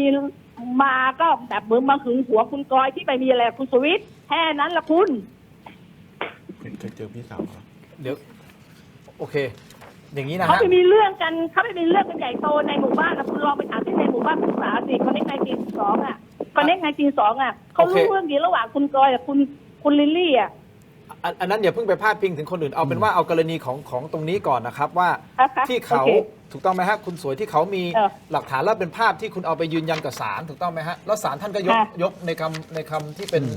ป็นชู้เพราะว่าในภาพมันไม่ใช่คุณกลอยที่นั่งอยู่ในรายการถูกต้องไหมครับ อ่าฮะ แต่มันเป็น อ่าฮะ มันเป็นภาพที่ทนายของคุณเนี่ยเป็นคนเอาไปยื่นต่อศาลเป็นหลักฐานถูกต้องไหมครับ แต่ว่าในภาพมันไม่ใช่คุณกลอยเดี๋ยวผมถามแป๊บนึงคุณสวยรอแป๊บเดียวผมให้แป๊บนึงผมเคลียร์ประเด็นนี้ก่อนในภาพนี่คือใครฮะ เป็นลูก ดิ น้ ฉั อน ง ไม่ท ค่ะ ราบ เป็นแม่ครัว แป๊บนึงผมไม่ได้ถามพี่สวยแป๊บนึงรอแป๊บนึงคนในภาพคือใครครับ เป็นลูกน้องค่ะ คนนี้คือคุณลุง ค่ะ นั่งอยู่ด้วยกัน ค่ะ แล้วนี่คือร้านไหน ห ไม่ใช่ร้านคุณใช่ไหม ไม่ใช่ค่ะไม่ใช่ แต่ ร้ เป็นภาพเขาอยู่ด้วยกัน ค่ะค่ะ ตรงนี้ก็ใช่ ค่ะ นี่คือลูกน้อง ลูกน้องค่ะ คุณผู้ชมครับทางทีมงานของเราได้ติดต่อไป แล้วก็ได้รับความยินยอมใช่ไหมทีมงานเรื่องของการเปิดภาพเขาให้เปรียบเทียบระหว่างคุณกลอยกับเจ้าตัวที่อยู่ในภาพที่ยื่นศาลนะฮะผมขออนุญาตไม่เปิดเราเบลอนิดนึงใช่ไหมแต่ทางเจ้าของภาพเขายินยอมใช่ไหมฮะโอเคนะคุณผู้ชมฟังนะครับ ผู้หญิงที่อยู่ในภาพกับอดีตสามีของคุณสวยนะครับ ภาพนี้ถูกขึ้นศาลไปแล้วบอกว่าคนเนี้ยคือคุณกลอยศาลก็ดูแล้วก็มาดูแล้วดูอีก ในภาพนี้มันไม่ใช่คุณกลอยครับ ถึงได้มีการยกตรงนั้นไป ค่ะ ถูกต้องไหมฮะเพราะมันไม่ใช่เขา ครับ คราวนี้เราก็เลยติดต่อเจ้าตัวที่มีภาพอยู่กับอดีตสามีของคุณสวย ซึ่งเป็นพนักงาน ค่ะ ในร้านคุณ ค่ะ แล้วเขายินยอมที่จะให้เปิดภาพแต่มีเบอร์นิดนึงใช่ไหมแล้วให้ลองเปรียบเทียบดูกับคุณกลอยนะครับอ่ะเปิดมาดูครับ เบอร์น้อง คุณกลอยคือซ้ายมือใช่ไหม ใช่ค่ะ นี่คือคุณใช่ไหมซ้ายมือนี่คือภาพคุณนะ ค่ะ ส่วนขวามือ คือน้อง ก็คือพนักงานก็คือน้องคนนี้ที่อยู่ในภาพที่เอาไปยื่นศาลอ่ะเป็นภาพไปกินอาหารด้วยกัน ระหว่างสามีอดีตสามีของคุณสวยและน้องผู้หญิงคนนี้ใช่ไหม น้องคนนี้ไม่ใช่ไปกินอาหาร น้องคนนี้รับงานวันหยุดไปรับทำความสะอาด ไปทำความสะอาดบ้านคุณปู่ คุณปู่ก็มารับ อ๋อเหรอ ใช่ น้องก็จะขออนุญาตกับคุณกอยอยู่ตลอดเวลา ถ้า ว่า จะไป วันหยุดเขาไปรับ อทิตย์นี้ ไปรับ คุณปู่ ทำงาน จะมารับไปทำความสะอาดที่บ้านนะ หรือเป็นบ้านอื่นๆอย่างเงี้ยค่ะเขาไปรับทำความสะอาด คุณสวยครับ ฮะ ครับ ภาพนี้สรุปแล้วมันไม่ใช่คุณกลอยนะครับ แต่มันเป็นน้องอีกคนหนึ่งในร้านเขา ค่ะ แล้วก็อีกอย่างดิฉันจะบอกคุณว่าดิฉันที่มั่นใจว่าเขาอ่ะเป็นอะไรกันอ่ะ เพราะว่าเขาอ่ะดิฉันจับได้ว่าเขาอ่ะไปซื้อคอนโดด้วยกันในเมืองทองธานีที11มีชื่อเขา2 คน แล้วเขา คนไหนฮะ กำลังพูดถึงคนไหน นี่พูดถึงคุณกลอยที่นั่งอยู่ในรายการตอนนี้ใช่ไหมครับคุณพรพิมล ใช่ค่ะ ใช่ค่ะ คนนี้อะค่ะ ไปซื้อคอนโดด้วยกันเหรอครับ ใช่ค่ะ ชื่อ2 คนเลยค่ะ มีหลักฐานใช่ไหมครับ มีค่ะดิฉันมีหมดทุกอย่างอยู่ในสำนวนของศาลเลยค่ะ ฉันยื่นหมดค่ะ คุณได้เห็นไหม เห็นค่ะ แล้วมัน แต่ เป็นชื่อคุณเหรอ อันนั้นคือด้วยธุรกิจค่ะ หนูซื้อและให้ลูกน้องเช่า อ่า ลูกน้องในร้านมี 7 คน อ่า ก็คือเช่าอันนี้เช่าคอนโดอันนี้ อ่า ค่ะ เป็นชื่อเราซื้อ เป็นชื่อหนูซื้อ ไม่ได้เกี่ยวอะไรกับคุณปู่ คุณปู่ร่วมด้วย แล้วก็ปล่อยเช่า หลังจากที่ร้านเปิดได้ประมาณไม่เกิน1 ปี เลิกก็ขายค่ะ ไม่ใช่ว่าหนูซื้อแล้วอยู่นะคะ หนูซื้อเพื่อปล่อยเช่า ให้ลูกน้องในร้านอะเวลาร้านปิดตี 1น้องจะไปอยู่ในร้าน ก็เหมือนหาบ้านให้อะ ค่ะ ห เขาถือว่าเป็นหุ้นส่วน ค่ะ ก็เอาเงินตรงเนี้ยมาบริหารจัดการที่อยู่อาศัยให้กับ ค่ะ ลูกจ้างด้วยในร้าน และเคสนี้ อืม เคยชี้แจงต่อศาลแล้วนะคะ อืม อันนี้หนูขอโทษคุณพี่เนาะ อืม ถ้าคุณพี่ยิ่งพูด อืม เดี๋ยวมันจะแตกคดีไปอีก ก็ใช่น่ะสิเพราะเธอเนี่ย ถูก ชอบ ไหมคะ แต่คดีดิฉันถึงไม่อยากจะให้สัมภาษณ์เพราะดิฉันสัมภาษณ์วันนี้อะทางฝ่ายรายการน่ะก็ต้องเข้าใจดิฉันเพราะคุณอยากจะทราบความจริงดิฉันพูด อืม เพราะถ้ากับวันนี้อ่ะคุณก ลอยคุณจะมาข่มขู่อะไรกับพี่ให้มันจบมันเถอะมันมีเวรกรรมกันนะเรื่องเธอมาจบไอ้เรื่องที่วันนั้นที่ตำรวจเข้าไปเนี่ยเขาไปตามจับคุณสุวิทย์มีหมายสารดิฉันให้กับสารวัตรที่รัตนาธิเบศรดูแล้วที่เขาไปเนี่ยเพราะว่าคุณบอกว่าคุณทำธุรกิจคุณสุวิทย์เขาหาคุณสุวิทย์ไม่เจอเขาต้องไปหาคุณแล้วเขาก็คอยอยู่ตรงนั้นว่าคุณสุวิทย์จะเข้ามาเมื่อไหร่เท่านั้นเองค่ะคุณงั้นหนูขออนุญาตถามคุณ เชิญ สวยเนาะถ้าอย่างนั้นคุณสวยให้คุณวันชัยผู้กองวันชัยไปที่บ้านหนูใช่ไหมคะดิฉันไม่ทราบดิฉันไม่รู้จักดิฉันไม่รู้ว่าคุณไปมีไปมีบ้านใหม่มีสามีใหม่ดิฉันไม่ทราบก็เมื่อสักครู่คุณสวยบอกเองว่าให้ตำรวจไปอย่างนี้ตกไม่ใช่ดิฉันให้เขาไปสืบหาไปตามจับคุณสุวิทย์เพราะเรามีหมายสารนี่มาหมายสารออกตั้งแต่เดือนธันวาแล้วก็เราก็ได้ข่าวว่าคุณสุวิทย์ย้ายบ้านหนีตอนนี้ประกาศขายอยู่ที่ทาวน์เฮาส์นี่ประกาศขายตอนที่ประกาศขายมีชื่อคุณด้วยคุณกอยเป็นนายหน้ามีหนิงมีอ้วนนะดิฉันก็เห็นพอเห็นเสร็จจับได้แล้วเราก็ต้องหาตามที่เขาประกาศขายว่าคุณมีความคุณอยู่คุณสุวิทย์อยู่กับคุณไหมเพราะดิฉันเห็นคุณเนี่ยคุณสุวิทย์เดินกันบ่อยมากในเมืองทองธานีเดี๋ยวก่อนนะคะคุณพี่คุยไปคุณพี่พูดดีๆนะคะเดี๋ยวก่อนคุณสุวิทย์คือใครคุณสุวิทย์คือใครคุณสุวิทย์คือคุณปู่แต่ความจริงเขาไม่แก่ขนาดนั้นหรอกเขาแค่76แต่ตอนที่มีเรื่องมันไปอายุแค่69ไปเยอะอยู่นะก็แก่กว่าก็เยอะไงเขาแก่กว่าอย่างนี้คุณพี่สวยคุณพี่สวยเขาขับรถดีเขาขับรถเบนซ์สปอร์ต250e คุณพี่สวยแล้วคุณพี่สวยแล้วคุณพี่สุวิทย์เขาอยู่ไหนครับตอนเนี้ยก็ไม่รู้ดิฉันตามจับเพราะว่าเขาผิดในสัญญาเงื่อนไขของสัญญาปณีประนอมยอมความที่เขาต้องเอาตึกลูกชายไปจำนองแล้วเขาไม่ยอมชดใช้ทั้งหมดทั้งมวลนี่คือตึกตัวนี้ทุกคนอยากจะได้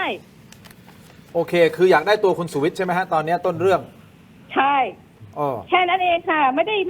แล้วเขามีหมายจับใช่ไหมครับมีหมายจับใช่ไหมครับมีค่ะแล้วหมายจับทำไมเขาไม่ได้แสดงไม่มีตำรวจไม่ได้เอามาแสดงตำรวจไม่ได้เอามาแสดงหมายจับที่หน้าบ้านเขาเขาอยู่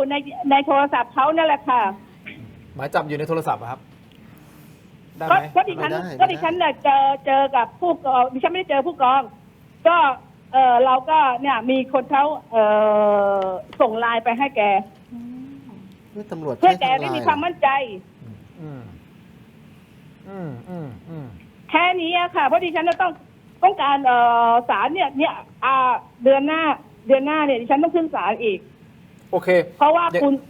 เรื่องคดีได้ครับอย่างนี้คุณสวยเอาเป็นว่าตำรวจมีหน้าที่ในการที่จะตามจับคุณสุวิทย์ถูกต้องไหมครับอันนี้คือหน้าที่ของเขาที่เขาต้องทำไปถ้ามีหมายจับถ้ามีหมายจับเขาก็ต้องดำเนินการตรงนั้นไปนะครับแต่ประเด็นคือตอนนี้คุณกลอยศาลท่านก็สั่งแล้วมันไม่ได้เกี่ยวข้องกับกรณีของคุณสุวิทย์กับคุณเลยเขาเป็นบุคคลที่3มันไม่ได้เกี่ยวข้องเลยเขาออกมาเลยตรงนี้ครับอันนี้เข้าใจตรงกันใช่ไหมครับว่ามันเป็นอย่างนี้ใช่ไหมครับพี่สวยเข้าใจค่ะแต่พี่สวยไม่เชื่อไม่ใช่แต่คุณใช่คุณต้องเข้าใจนะเพราะว่าเขาเพิ่งจะย้ายบ้านออกมาจากทาวน์เฮาส์ขนของกันมาบ้านหลังนั้นดิฉันอยู่มีของอะไรบ้างดิฉันบอกคุณได้หมดพระพุทธรูปพระในบ้านในห้องในบ้านฉันน่ะมีเป็นห้องแล้วเราทำไงจะให้พี่สวยเชื่อเนี่ยเชื่อดิฉันเชื่อทำยังไงให้พี่สวยทำยังไงให้พี่สวยเชื่อว่าเขาไม่ได้เป็นชู้เพราะว่าเขาก็ไปศาลแล้วศาลก็ตรวจพยานหลักฐานต่างๆคุณก็จ้างทนายความมากี่คนแล้วพี่สวยใช่ไหมไม่ใช่ดิฉันเชื่อสิเพราะอะไรดิฉันเห็นเองคุณสุวิทย์ยอมรับเองคุณสุวิทย์ยอมรับเองแล้วหลังจากลูกชายดิฉันออกจากบ้านเขาก็ไปอยู่ในบ้านด้วยโอเคงั้นผมถามแป๊บนึงนะพี่สวยแป๊บนึงผมถามนิดนึงน้องคนเนี้ยคุณได้ถามเขาว่ามันตกลงมันอะไรก็อย่างที่น้องเขาแจ้งเลยค่ะว่าเขาไปรับทำงานบ้านอย่างร้านหนูหยุดวันจันทร์เขาก็เลยไปรับทำงานบ้านอันเนี้ยแป๊บนึงพี่สวยแป๊บนึงเดี๋ยวให้คุณกรได้พูดบ้างครับแป๊บนึงเดี๋ยวไม่คือคุณหลงประเด็นแล้วคุณจะไปเอาประเด็นนั้นทำไม คุณเอาประเด็นที่ว่าไอ้ผู้หญิงที่ว่านั้นมันก็จบไปแล้วถูกไหมคะว่า ก็แสดงว่าเขาไม่ได้ แสดงว่ายอมรับ เขาไม่ได้ เขาไม่ใช่ เป็น อะ ชู้ไง ประเด็นอยู่ตรงนั้นไงครับ ถ้าตรงนั้นมันจบแสดงว่าเขาก็ไม่ใช่ดิ ประเด็นคุณไม่เข้าใจเหรอเพราะว่าคุณสามีดิฉันเขาบอกเองว่าผู้หญิงคนที่เขาไปมีไปใหม่เขาชื่อคุณกอยแล้วดิฉัน แต่มันไม่ใช่กลอยนี้ไง มันมีกลอยไหม ไม่ใช่ มีกลอย ไม่ใช่ แต่เรารู้ว่าไอ้ภาพนั้นใช่มันไม่ใช่คุณกอยแต่หลังจากนั้นมาเนี่ยเขาพบดิฉันเขายอมรับสภาพ คุณรู้ไหมว่าดิฉันสืบพฤติกรรมแม้แต่ว่าเรารู้ว่าไอ้สามีพี่มันพฤติกรรมเปลี่ยนไปจำวันไม่อยู่บ้านมันไปอยู่ไหน คุณทั้งวันกลับมาบ้านตอนทุ่มหนึ่งทั้งวัน เขา เป็น อยู่ เว ไหน ลา ไม่รู้ กี่ แต่ เดื เขา อ ไม่ได้ น อยู่บ้านหลังนี้ไง ประเด็นคือผมไม่รู้ ไม่ใช่ เขาจะอยู่ไหน ไม่ใช่ แต่ไม่ได้อยู่บ้านหลังนี้เปล่า ไม่ใช่กับคุณไอ้อย่างนี้ดีกว่าเราที่มีปัญหาที่ประเด็นที่เขามาฟ้องกันเนี่ยเรื่องตำรวจใช่ไหมฮะแต่จะบอกแล้วว่าตำรวจคนนั้นไปเนี่ยมันมีหมายเขาต้องการไปจับคุณสุวิทย์แต่ที่เขาไปหาไปบ้านหลังนั้นเนี่ยเขาก็นึกว่าคุณสุวิทย์อาจจะมาหาคุณก้อยเพราะสองคนนี้ก็ทำธุรกิจด้วยกันแล้วเมื่อก่อนเนี่ยเขาก็อยู่บ้านเดียวกันในหมู่บ้านเมืองทองในหมู่บ้านคอนเนคไนทีน เดี๋ยวคุณ เขา เคย มี อยู่กับ สา ผู้ชาย มีเขามีครอบครัว คุณเคยอยู่กับคนนี้เหรอคืออยู่ ไม่ กับชีวิต ใช่ นี่เหรอ คุณครอบครัวเขาผู้ชายคนนี้เขาคนใหม่หลังจากคุณเขาดิฉันไม่ทราบว่าเขาเลิกคุณชีวิตเมื่อไหร่แต่รู้ว่าเขาย้ายบ้านมาเสร็จแล้วฉันเพิ่งจะรู้ว่าคุณกอยย้ายมาอยู่ที่นี่ดิฉันไม่ทราบนะ เขาแสดงว่าสิ่งที่พี่สวยพูดทั้งหมดก็คือก็ยังยืนยันว่าเขาเป็นชู้ของคุณสุวิทย์ใช่ไห ต ม อนนี้จะเป็นชู้หรือไม่ชู้ดิฉันไม่ได้สนใจแล้วดิฉันสนใจอย่างเดียวฉันอยากจะจับคุณสุวิทย์แค่นั้นแหละค่ะคุณ แต่ณวัน ใช่ นี้ ไง คุณสุวิทย์ไม่ได้มาเกี่ยวข้อง เขา อะไร ไม่ได้ ล เกี่ยวข้องกับตรงนี้ไง แต่ตอนนี้ ไม่ เขากำลั ใช่ ง เขาที่เขาเกี่ยวข้องเพราะว่าสองคนนี้เขาทำธุรกิจด้วยกันใช่ไหมคะแล้วเขาก็อยู่บ้านด้วยกันเขาก็ต้องตามมาใช่ไหมคุณ อยู่บ้านด้วยกันไม่ อยู่ คุณ บ้านด้วยกัน กำลังจะบอกเขาอยู่บ้านด้วยกันนี่ไงที่แสดงว่าพี่สวยกำลังจะบอกเขาอยู่บ้านด้วยกันไงเขาทำธุรกิจด้วยกันใช่ไหมใช่แต่ว่าอยู่บ้านด้วยกันเหรอ ก็หนูอยู่กับแฟนไงคะ เนี่ยแฟนอยู่นี่ป่ะ อยู่ เนี่ยแฟนอยู่เนี่ยนั่งอยู่เนี่ย โอเคถ้าคุณเข้าใจอย่างนั้นก็ยังฉันขอจบเลยนะฉันไม่ ไม่ใช่พี่สวยผมกำลังจะ I'm trying to help you I'm trying to help you find your husband ผมกำลังจะช่วยหาสามีคุณอยู่ตอนเนี้ยเพราะตอนเนี้ย เอาคุณหาสิคะช่วยหากันหน่อย แต่ประเด็นคือ จบกัน แต่ สักที วิธีการหาของพี่มันไม่ใช่ไปให้ตำรวจมาที่บ้านเขาแล้วก็ทั้งที่เขาไม่เกี่ยวข้องไงพี่ ไม่ใช่ดิฉันไม่รู้ ก็คุณบอก ไม่รู้ตำรวจ ก็คุณไปบอกตำรวจยังบอกเลยว่าคุณไปแจ้งเขาว่า เนี่ยคุณไปแจ้งเขาใช่ไหม โอเคอย่างนี้ดีกว่า ว่าคุณแจ้งเขาว่าเขามา อย่างนี้ดีกว่า มา คุณฟังดิ เขา ฉัน หา นะ คุณใช่ไหม ใช่ค่ะติด ตำรวจ ติ เนี่ ด ย พันน่ะ เข คุณบอกว่ามา เห็ ติดพันน่ะคุณบอกว่ามาติดพันคุณพรพิมลคือคุณกอยอ่ะคุณไปบอกตำรวจว่า ผู้ชายก็คือแฟนของคุณเนี่ยอดีตแฟนของคุณเนี่ยคุณสุวิทย์เนี่ยไปติดพันคุณพรพิมลนี่ไงเขาติดพันเหรอ ผมกำลังจะ คุณ บอก ฟัง ไง สิคุณฟังสิคะเพราะว่าในหมายจับนี่นะ อืม มันมีทั้งชื่อคุณสุวิทย์และคุณพลอยพิมล เฮ้ย ถ้ามี นะ ชื่อคุณพรพิมลวันนั้นเขาก็ต้องจับคุณพรพิมลไปแล้วสิ แต่คุณฟังสิคะว่าดิฉันเขาระบุให้จับนายสุวิทย์ อ่า แต่ในหมายในหมายในใบเนี้ยใบสารเนี่ยมัน ครั จะ บ บอกว่า ผม ระหว่างโจทก์กับจำเลย ครับ สุวิทย์วสันต์เสรีกุลจำเลยที่หนึ่งนาง ไม่ต้อ สาง ว พูด พร ชื่อครับ พิ ไม่ มล ต้องพูดชื่อครับ ไม่ต้องพูดชื่อนามสกุลพูดชื่อพอครับ ไม่ต้องพูดนามสกุลครับ ในคดีอะไรอะครับ ที่เป็น คดีเยาวชนค่ะ คดี ศาลเยาวชน เป็นคดีแพ่งศาลเยาวชน เอางี้โอเค อันนี้ทนายไปเอาทางออกคือผมเข้าใจพี่สวยเขาคงมองในแบบของเขาอันนี้เรา เขายั ไม่ ง ห้าม ปักใจ กัน เชื่ออยู่ว่าเป็นกรณี เขาเชื่อ แต่ตรงเนี้ย ให้ทำไงอะ ตอนนี้เขากำลังเสียหายหนักมากเพราะว่าเขาไม่ได้ ยิ่ มี งหนั ส่ว ก นเกี่ยวข้องถูกต้องไหมมันก็หนักมาเรื่อยๆทนายแนะนำหน่อยครับมุมกฎหมาย คือถ้าสมมุติว่าเรามีหมายจับนะครับตำรวจเขาก็ต้องไปแสดงหมายจับแล้วก็จับผู้ต้องหา คนไม่เกี่ยวข้องเขาก็ไม่ยุ่งเขาก็ต้องไปถามว่ามีคนชื่อนี้ในบ้านไหมถามเสร็จไม่เจอก็กลับ อันนี้ไปเฝ้ามันผิดวิสัยการทำงาน ผิดวิสัยอย่างมาก ปกติจะไปจับผู้ต้องหาเนี่ยมันก็ต้องมีหมายจับในมือไม่ใช่ในโทรศัพท์ด้วยนะทำบันทึกรายงานนาย รายงานผู้บังคับบัญชา ขออนุญาตออกนอกพื้นที่ไป ครับ ปรากฏอันนี้ไม่ได้ขอเลย แต่กลับไปแล้วก็แสดงตัว ไอ้ที่หนักกว่านั้นที่ผมดูในคลิปเนี่ยคุณเห็นเป็นของเล่นเด็กอยู่ใช่ไหมแต่คุณเปิดไซเรนรอบหมู่บ้านเลยอะเหมือนคุณไปนั่งจับคดีอุกชะกันน่ะทั้งที่คุณมาหาเบาะแสคุณสืบอยู่แท้ๆผมว่าตำรวจถึงได้เขียนมาตอนท้ายว่าพร้อมรับผิดชอบทุกอย่าง คืออันนี้มันไปต่อไม่ได้จริงๆ เพราะตำรวจไปต่อไม่ได้ เพราะว่าอันนี้คือประเด็นหนึ่งนะ ประเด็นหนึ่งนะ เราก็ไม่ค่อยเห็นเนาะที่หนีอย่างนี้แล้วตำรวจจะไปตามในบ้านง่ายๆ แต่ถ้าตามจริงก็ถือว่าขอบคุณมาก แต่ไอ้เคสเนี้ยมันไม่ใช่ไงทีนี้ส่วนเรื่องการฟ้องร้องกันเนี่ยจะเป็นชู้จริงไม่เป็นชู้จริง พวกเราก็ไม่รู้หรอกแต่ว่าเวลาเอาเข้าสู่กระบวนการศาลเราต้องมีหลักฐานว่าเขาเป็นชู้ลำพังคุณไปนั่งกินข้าวกันในร้านในที่เราโหฐานอ่ะมันยังไม่พอเป็นชู้เว้นแต่คุณจะไปกอดกันไปฟัดกันอย่างนั้นอย่างนั้นเนี่ยหรือมีภาพเดินเข้าเดินออกบ้านซึ่งอยู่กันแค่2 คนเข้ากลางคืนออกตอนเช้าเข้ากลางคืนออกตอนเช้าถ้าคุณมีอย่างนั้นเนี่ยคุณก็ใช้สิทธิ์ในการฟ้องชู้แต่การจะฟ้องชู้ได้คุณต้องเป็นคู่สมรสตามกฎหมายด้วยและอายุความในการฟ้องชู้คือภายใน1 ปีนับแต่วันที่รู้หรือควรรู้เหตุนั้นแต่เขาหย่ากันแล้วตั้งแต่ปี50ไง เข้าใจว่าเขาใช้ประเด็นเกี่ยวกับเรื่องสินสมรสมากกว่าในการติดตามเข้าใจว่าอย่างนั้นนะแต่ถ้าเกิดเขาประสงค์จะฟ้องชู้เขาก็ต้องมีสิทธิ์ตามกฎหมายด้วยพี่สวยครับอย่างนี้เดี๋ยวคงต้องแยกเป็นเรื่องเป็นประเด็นนะครับผมพอเข้าใจในมุมของพี่สวยแล้วเนาะเอาเป็นว่าคือพี่สวยก็ยังเชื่อว่าคนที่เป็นชู้กับอดีตสามีของพี่ก็คือคุณกลอยถูกต้องไหมฮะอันนี้คือพี่กำลังจะบอกกับสังคมอยู่ณตอนนี้ใช่ไหมครับแล้วก็จากคำบอกเล่าของคุณสุวิทย์เองก็คือสุวิทย์คืออดีตสามีของพี่สวยเองที่ยอมรับว่าเขาเป็นชู้กับคนนี้ใช่ค่ะถูกต้องไหมครับใช่ค่ะอย่างนี้นะครับโปรดิวเซอร์คนสวยของผมก็พยายามติดต่อไปที่ท่านพันตำรวจเอกพิสุทธิ์จันทรสุวรรณนะฮะท่านเป็นผู้กำกับสพ.รัตนาธิเบศเพื่อสอบถามข้อเท็จจริงทางผู้กำกับป่วยด้วยไข้หวัดใหญ่ไม่สามารถโฟนอินเข้ามาได้แต่ให้ข้อมูลสั้นๆบอกว่าในเรื่องนี้ทางสารวัตรจราจรซึ่งเป็นผู้บังคับบัญชาของผู้กองวันชัยได้เรียกมาสอบถามแล้วว่าเรื่องนี้มีข้อเท็จจริงอย่างไรพร้อมกับตักเตือนว่าไม่ให้กระทำเช่นนี้อีกซึ่งผู้กองวันชัยก็เข้าใจดีและกล่าวขอโทษพร้อมระบุว่าจะไม่เกิดเหตุการณ์แบบนี้ขึ้นอีกซึ่งผู้กองวันชัยเองก็ยืนยันว่าเคลียร์กับทางคุณกลอยจบแล้วและเปรยว่าไม่น่าจะไปยุ่งกับเรื่องนี้เลยหมายถึงตัวเองไม่น่ามายุ่งกับเรื่องนี้ตั้งแต่ตอนแรกเลยและทางผู้กำกับก็แจ้งว่าอยากให้สอบถามไปที่ผู้กองวันชัยเองเพื่อที่จะได้ข้อเท็จจริงที่ถูกต้องที่สุดทีมงานของผมติดต่อไปที่ผู้กองวันชัยแต่พบว่าผู้กองวันชัยปิดเครื่องนะครับน้องโซจูของผมก็เลยโทรไปที่สพ.รัตนาธิเบศตำรวจที่สพ.รับสายแจ้งว่า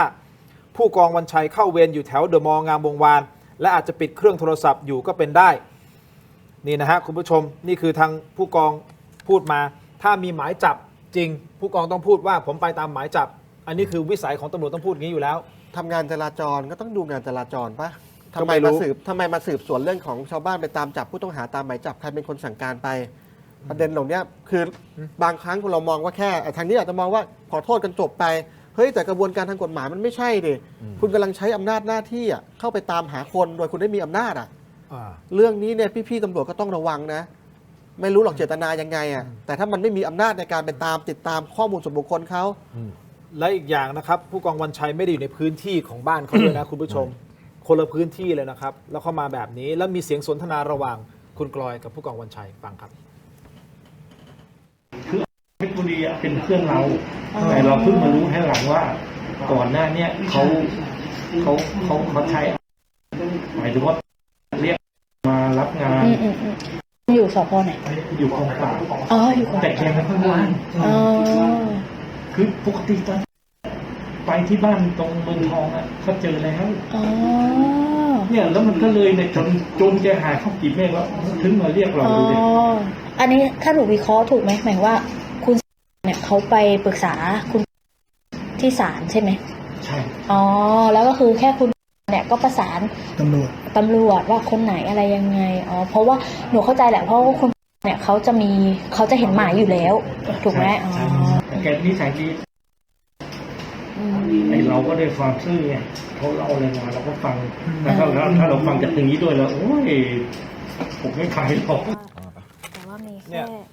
จริงๆก็ไม่ใช่หน้าที่พี่ตำรวจตั้งแต่แรกอยู่แล้วนะเพราะว่ายิ่งเขาบอกว่าเป็นเรื่องคดีผัวเมียเนี่ยไม่ใช่หน้าที่พี่อยู่ตั้งแต่แรกนะและถ้าสมมุติเกิดมีการหย่ากันตั้งแต่ปี50นะครับเขาสามารถที่จะฟ้องชู้ได้ไหมอย่างเงี้ยมันอาจจะเป็นประเด็นอื่นหรือเปล่าเราก็ไม่เห็นเอกสารอาจจะเป็นเรื่องเกี่ยวกับทรัพย์สินเขาว่าเขาบอกฟ้องกันมาเป็น10 คดีแต่ถ้าเรื่องชู้เนี่ยมันมีอายุความตามกฎหมายคือภายใน1 ปีนับแต่วันที่เรารู้หรือควรรู้หรือ1 ปีหลังจากวันที่เราหย่าแล้วเรารู้ว่าเขามีชู้แต่หากไม่ใช่เป็นคู่สมรสกันแล้วมันเกินระยะเวลามันฟ้องไม่ได้ด้วยข้อกฎหมายนะโอเคอย่างนี้คุณกลอยอันนี้คุณนิรันดร์ก่อน ก็มาเพื่อเรียกร้อง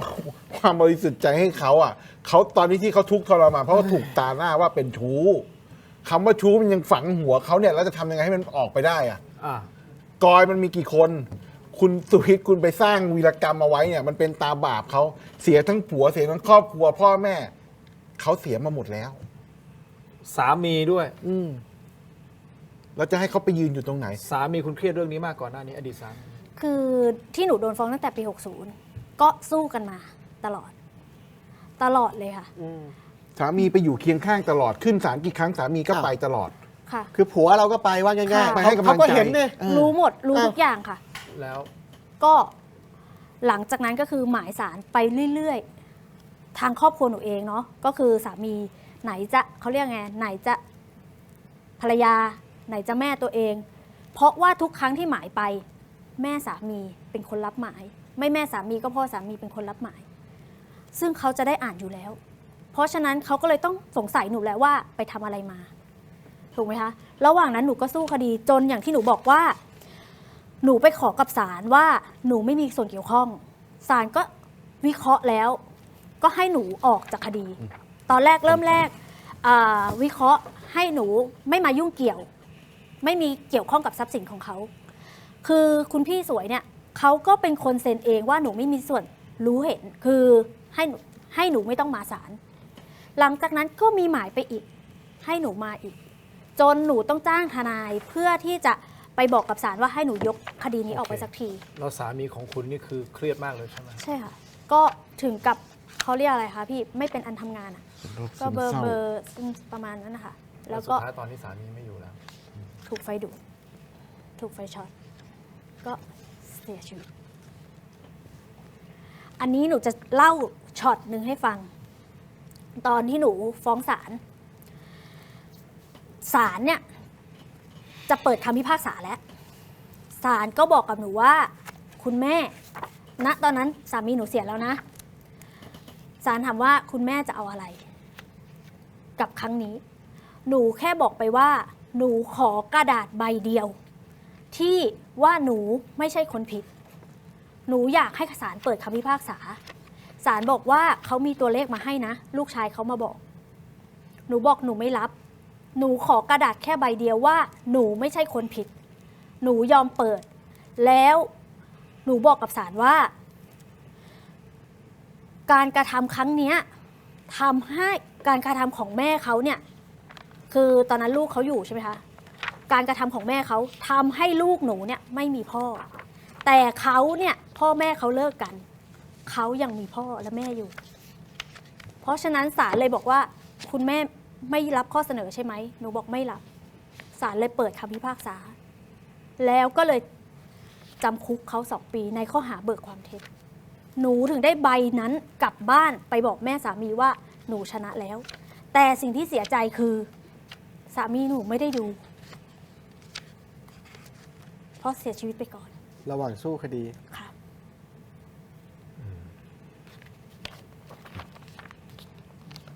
อันเนี้ยสิ่งที่เขารับรู้หรือเปล่าหนูอย่างที่เขาพูดถ้าหนูเป็นลูกเขาเนาะน่าจะอายุเท่าหนูหนูก็แค่อยากจะบอกกับเขาว่าให้ดูแลแม่คุณคิดได้ว่าคนนั้นเป็นอย่างนี้คนนี้เป็นอย่างนั้นแต่คุณไม่สามารถตัดสินคนคนหนึ่งได้ถูกไหมคะคือคุณจะคิดว่าใครเป็นยังไงแต่คุณไม่สามารถที่จะเอาเขามาตัดสินแบบนี้ได้ระยะหนูไม่รู้ว่าคุณพี่สวยเนี่ยอายุก็น่าจะแก่กว่าแม่หนูขอแค่ว่าเอาเวลาที่เหลือเนี่ยไปเลี้ยงหลานดีกว่ามาต้องมานั่งขึ้นลงขึ้นศาลเดินกันอยู่แบบนี้หนูขอแค่นี้นั่นคือสิ่งที่ออกมาวันนี้ก็คือต้องปกป้องศักดิ์ศรีของตัวเองใช่ค่ะโอเคค่ะพี่สวยครับดิฉันพูดบ้างได้ไหมเชิญครับพี่สวยเขาบอกว่าเขาสูญเสียครอบครัวเขาแล้วคุณคิดหรือว่าแล้วคุณคิดว่าดิฉันสูญเสียอะไรครอบครัวดิฉันแตกแยกอะพ่อกับลูกเนี่ยไม่มองหน้ากันไม่เผาผีกันอะทำไมถึงไม่เผาผีครับทำไมถึงไม่มองหน้าเผาผีกันครับก็พ่อเขาไม่ยอมรับสายลูกพ่อไม่ยอมที่จะรับสายโทรศัพท์ลูกเลยแล้วฟ้องลูกฟ้องอาญาด้วยนะคะแล้วศาลก็บอกว่าเฮ้ยต้องฟ้องด้วยเหรอแล้วลูกคุณหรือเปล่าเขาลูกเขา แต่เขาบอกว่าลูกเนรคุณลูกเนรคุณเหรอเขาอะเป็นคนที่ทำลายครอบครัวดิฉันอะมีชีวิตอยู่เมืองนอกกลับมาเนี่ยปี55คุณลองคิดดูว่าที่กลับมาเนี่ยดิฉันกว่าจะได้อยู่กับครอบครัวครบ4 คนปกติแล้วเนี่ยเราไม่ได้อยู่เพราะว่าเราทำงานต่างประเทศกันโอเคดิฉันน่ะหย่าที่หย่าที่เมืองนอกปี50ระหว่างที่อยู่ที่เมืองนอกเราไม่มีปัญหาเขาอาจจะมีปัญหาแต่เขาไม่มีผู้หญิงใหม่เราก็ยังไม่ว่าแต่พอกลับมาที่เมืองไทยพอเขามีคุณกรปั๊บเนี่ยเขาทุบตีดิฉันทำร้ายร่างกายดิฉันนะคุณเข้าใจไหมผู้หญิงคนนี้เจ็บขนาดไหนดิฉันน่ะเป็นโรคซึมเศร้ากินยาขนาดไหนจะฆ่าตัวตายคุณรู้ไหมที่คุณทำมาเนี่ยคุณรู้ไหมเวรกรรมมันมีจริงคุณไม่ใช่ว่าคุณนั่นแหละคุณอย่ามองที่สวยคุณอย่ามองว่าลูกคุณขาดพ่อแม่ดิลูกดิฉันน่ะถึงโตแล้วขนาดนี้จบปริญญาโทถามว่ามันไม่รู้สึกหรอว่าพ่อมันทำอะไร ผมว่า คุ เขา ณ ได้ อย่า คำตอบ พูด แล้วว่าเขาจะทำอะไรต่ออโดยที่ไม่ต้องพูดแล้วผมรู้แล้วเขาจะทำอะไรต่อหลังจากนี้ พี่สวยตอนนี้ อย่า พี่สวยก็ยัง คือ พุ่งเป้าไป ไม่ ที่เขาอยู่ว่าเขาอะ ไม่ ว่า คือ เขา ตอน เป็น นี้ ชู้ อะ จริงถูกต้องไหมครับ ไม่ใช่ แต่ถ้าคุณเขาเป็นคนออกมาพูดออกทีวี แต่ดิฉันเองนี่นะพูดจริงๆหลังจากที่คดีเขาจบแล้วดิฉันเนี่ยเข้ามาธรรมะดิฉันตัดเขาออกจนเขามาฟ้องคดีอาญาคดีแพ่งอีก แล้วรู้ไหมว่าเขามา นั่นแหละ ทำไมแล้วรู้ไหมครับว่าทำไมเขาถึงฟ้องคุณสวยอะครับ อ้าวเขาเอาคดีเขาเอาเรื่องที่เกิดในศาลของเยาวชนมาอีกทั้งที่ตอนที่อยู่ในศาลเยาวชนเนี่ย ใช่ ศา ใช่ ลบอกแล้วว่า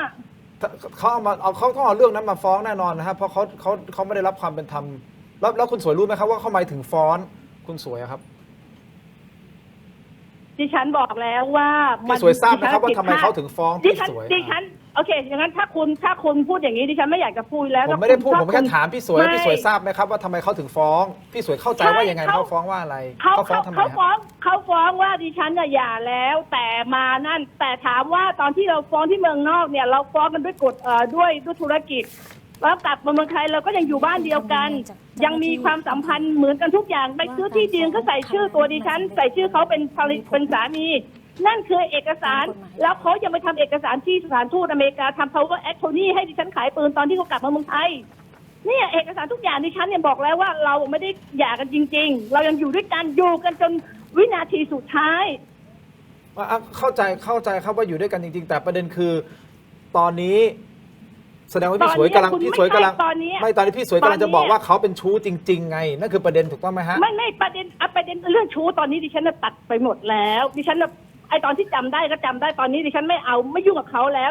เราตัดเราหมดเวรหมดกรรมกันแล้วเราชดใช้เวรใช้กรรมแล้วแต่ ถ้าอย่างนี้แสดงว่าพี่สวยปลดล็อก เ เขาหน่อยนะปลดล็อกเขาไม่ได้เกี่ยวเขาไม่ได้เป็นชู้นะเอาแค่เนี้ยจากปากพี่สวยว่าเขาไม่ได้เป็นชู้ก็จบเพราะนั่นคือสิ่งที่เขาต้องการคือเขาได้ใบแล้วว่ายืนยันว่าเขาไม่ได้ยุ่งเกี่ยวกับครอบครัว พี่สวย โอ้กำลังจะสวยแล้วนะกำลังจะจบท้ายสวยเลยพี่สวยน่าจะ มันเป็นคำเดียวที่ พูดนิดนึง เขารอนะจริงๆอ่ะผมว่ามันก็เป็นตาบาปติดตัวเขามาตลอดเขาต่อสู้นะผมฟังเขาผมก็เห็นเขาน้ำตาคลอแล้วล่ะ จริงๆอ่ะอยากจะบอกอะไรกับสามีว่าต่อสู้มันจนได้ใบนี้มาเนี่ยบอกผ่านกล้องเลยเผื่อสามีคุณจะเฝ้ามองคุณอยู่ก็ได้วันเดียวที่ต่อสู้ด้วยกันมา วันนี้คุณชนะแล้วเนี่ย ก็อย่างที่บอกเนาะคือ ก็ได้ตามที่ความจริงมันปรากฏแล้วว่าเราไม่ได้เป็นชู้เพราะว่าก็เหมือนกันค่ะหนูอยู่ด้วยกันมาตลอดแล้วระยะเวลาตั้งแต่ปี60ที่สู้คดีถึงปี66สามีเสียปี63อยู่กันมาตลอดและหลังจากนั้นจากปี63ถึงปี66 3 ปีเนี่ย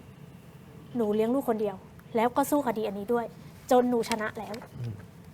แต่แค่จะปลดล็อกจากพันธนาการของเขาเนี่ยไม่ได้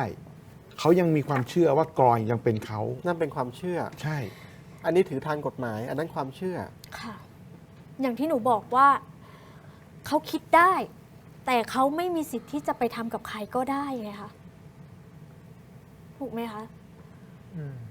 ซึ่งเราก็ใช้สิทธิ์เต็มที่ใช่ค่ะพิสูจน์แล้วหนูสู้ก็คือหนูสู้ด้วยอย่างที่บอกค่ะว่าที่เขาไปถ่ายเขาก็ยอมรับเองว่าไม่ใช่หนูแต่เอานี้ไปยื่นศาลบอกว่าคือคุณใช่ค่ะแล้วพี่ลองคิดดูแล้วไม่ให้หนูฟ้องกลับเหรอคะ ฟ้องก็ไม่ได้มีเจตนาจะเรียกร้องอะไรเขาเลยนะ ใช่ คือ ค่ะ ฟ้องเพื่อเรียกความบริสุทธิ์ตัวเอง ขอแค่ใบเดียวว่าหนูไม่ผิดเพื่อเอากลับไปให้แม่ที่บ้านดู แม่สามีที่บ้านดู เพราะว่าเรื่องเนี้ยพ่อแม่สามีคือคงจะเป็น มัน คือมันเป็นตาบาปยังไงของ ค่ะ คุณมันก็เป็นตาบาปยังไงที่ใจเขาเหมือนกัน เขาเสียลูกเขาอีกเขามองว่าอ๋อไอ้เนี่ยคงจะต้องเป็นภรรยาที่ไม่ดีแน่ทำให้ลูกเขาเครียด ใช่ค่ะ ถูกไหม อันเนี้ย มันโดนตีตาทุกอย่างแล้วมันฝังอยู่ในใจเขาอะ ตอนที่เกิดเรื่องนะคะพี่ หนูกลับที่บ้านแม่สามีพ่อสามีไม่ถูกกันเลยนะไม่ถูกกันเลย เพราะว่าครั้งหนึ่งพอศาลตัดสินว่าหนูไม่มีส่วนเกี่ยวข้องใช่ไหมคะหนูเอาหมายไปให้ที่บ้านดู ทุกคนเริ่มกลับมาแฮปปี้แล้วพอจะแฮปปี้ได้2 เดือนหมายมาอีกแล้วเท่าอย่างนั้นปุ๊บกลายเป็นว่าเหมือนหนูอะเป็นเด็กเลี้ยงแกะนึกออกไหมคะจนหนูก็ต้องไปศาลใหม่ แล้วจนมาศึกษาแล้วให้ทนายยกคดีหนูออก ซึ่งศาลท่านก็ยก ยกค่ะ ออก ยกหนูออกเขาเรียกอะไรอะออกจาก จำหน่ายคดีออก จำหน่ายคดีออก คือสรุปแล้วคุณผู้ชมครับ เอาแหละ คือก็เคารพคุณสวยนะในมุมมองของเขาก็แล้วแต่ว่าเขาจะคิดยังไงเพราะเราก็ไม่ได้อยู่ ค่ะ ตรงนั้น แต่ที่แน่ๆคือเราก็ต้องว่ากันด้วยพยานหลักฐานใช่ไหมทนาย ครับใช่ครับ เพราะมันไม่มีสิ่งอื่นสิ่งใดที่จะยึดตรงนั้นได้ ก็คือนอกจากพยานหลักฐานที่ขึ้นศาลศาลเองกว่าจะไปถึงตรงนั้น ก็ต้องพิเคราะห์พิจารณาหลักฐานต่างๆ จนละเอียดถี่ถ้วนทั้งหมดใช่ไหมมีการสอบมีการใช่ไหมให้ขึ้นมาแล้วก็ซัก คือเวลาเข้าศาล อะไรก็แล้วแต่ มันไม่ได้เป็นพยานฝ่ายเดียว มันเปิดโอกาสให้อีกฝั่งหนึ่งเนี่ยได้ซักค้านได้ต่อสู้ว่าเฮ้ยคุณบอกเขาเป็นชู้กัน เอาภาพมาดูเฮ้ยนี่มันคนละคนแล้วครับท่านยังไงต่อ อืม มันต้องพิสูจน์ มันผ่านกระบวนการทั้งหมดแล้วอะครับ ในการพิสูจน์ว่าเขาไม่ได้มีส่วนเกี่ยวข้องจาก แต่ ศาล แต่เราต้องเข้าใจนะ คนที่มีความเชื่อยังไงเขาก็ยังเชื่อ อันนั้นเข้าใจผมถึงบอกไงว่าเข้าใจพี่สวยแต่ประเด็นคือ ผมถึงถามกลับว่าพี่สวยยังมีความเชื่อว่าเขาเป็น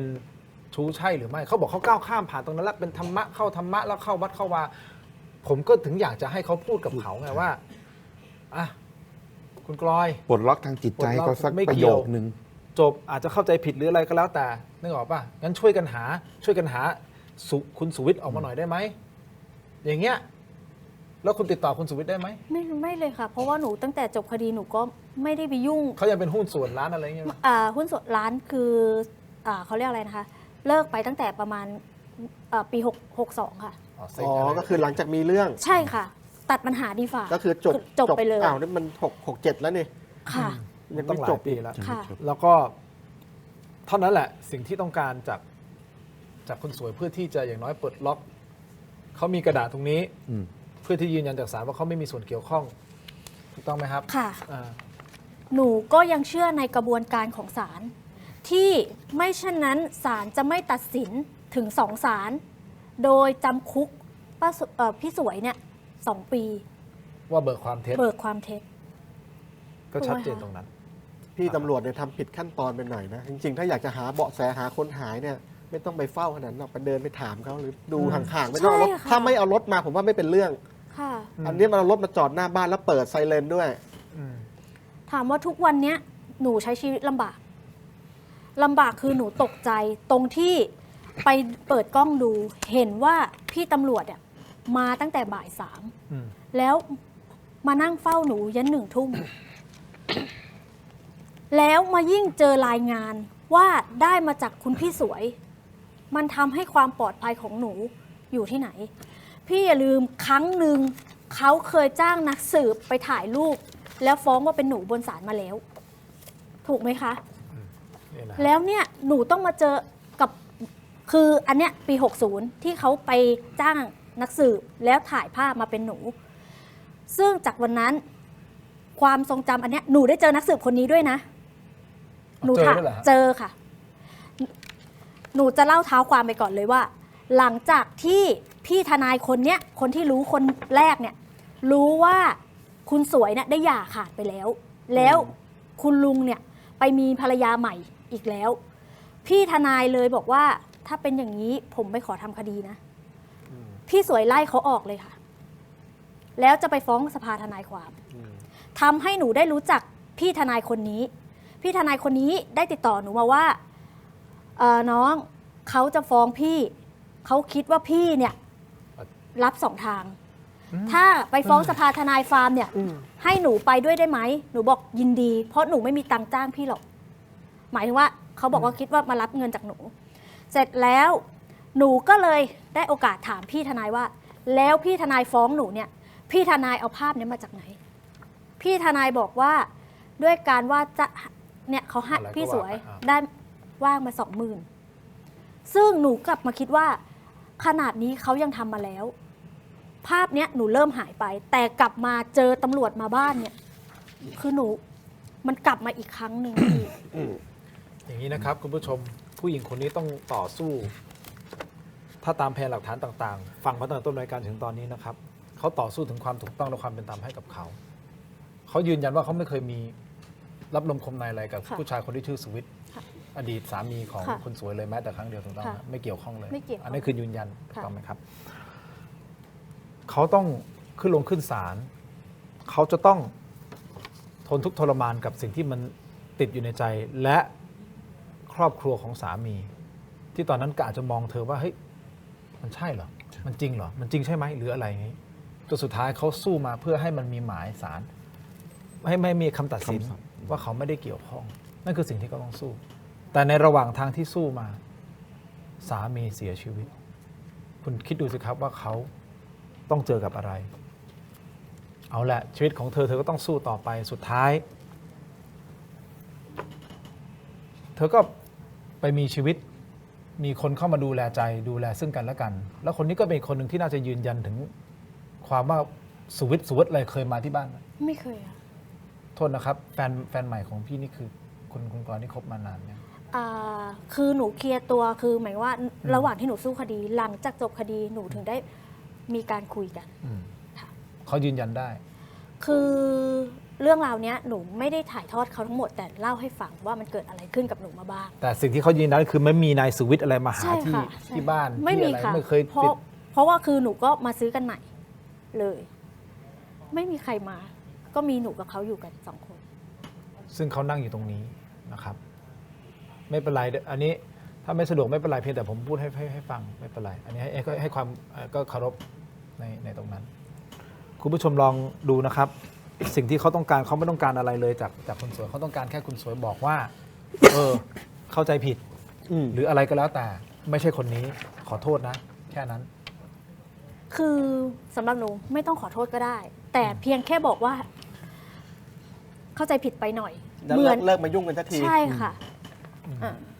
ก็อย่างที่พี่ทนายบอกว่าหันกลับมาพูดว่าเอ้ยไอ้น้องช่วยกันหาหนูยังจะมีน้ำใจที่จะไปช่วยหาสุวิทย์ใช่ค่ะสื่อสารไปฮะคุณสุวิทย์ผมไม่รู้นะฮะตอนนี้เขาอายุเท่าไหร่70 กว่าแล้ว78 79ประมาณนั้นตามที่ในหมาย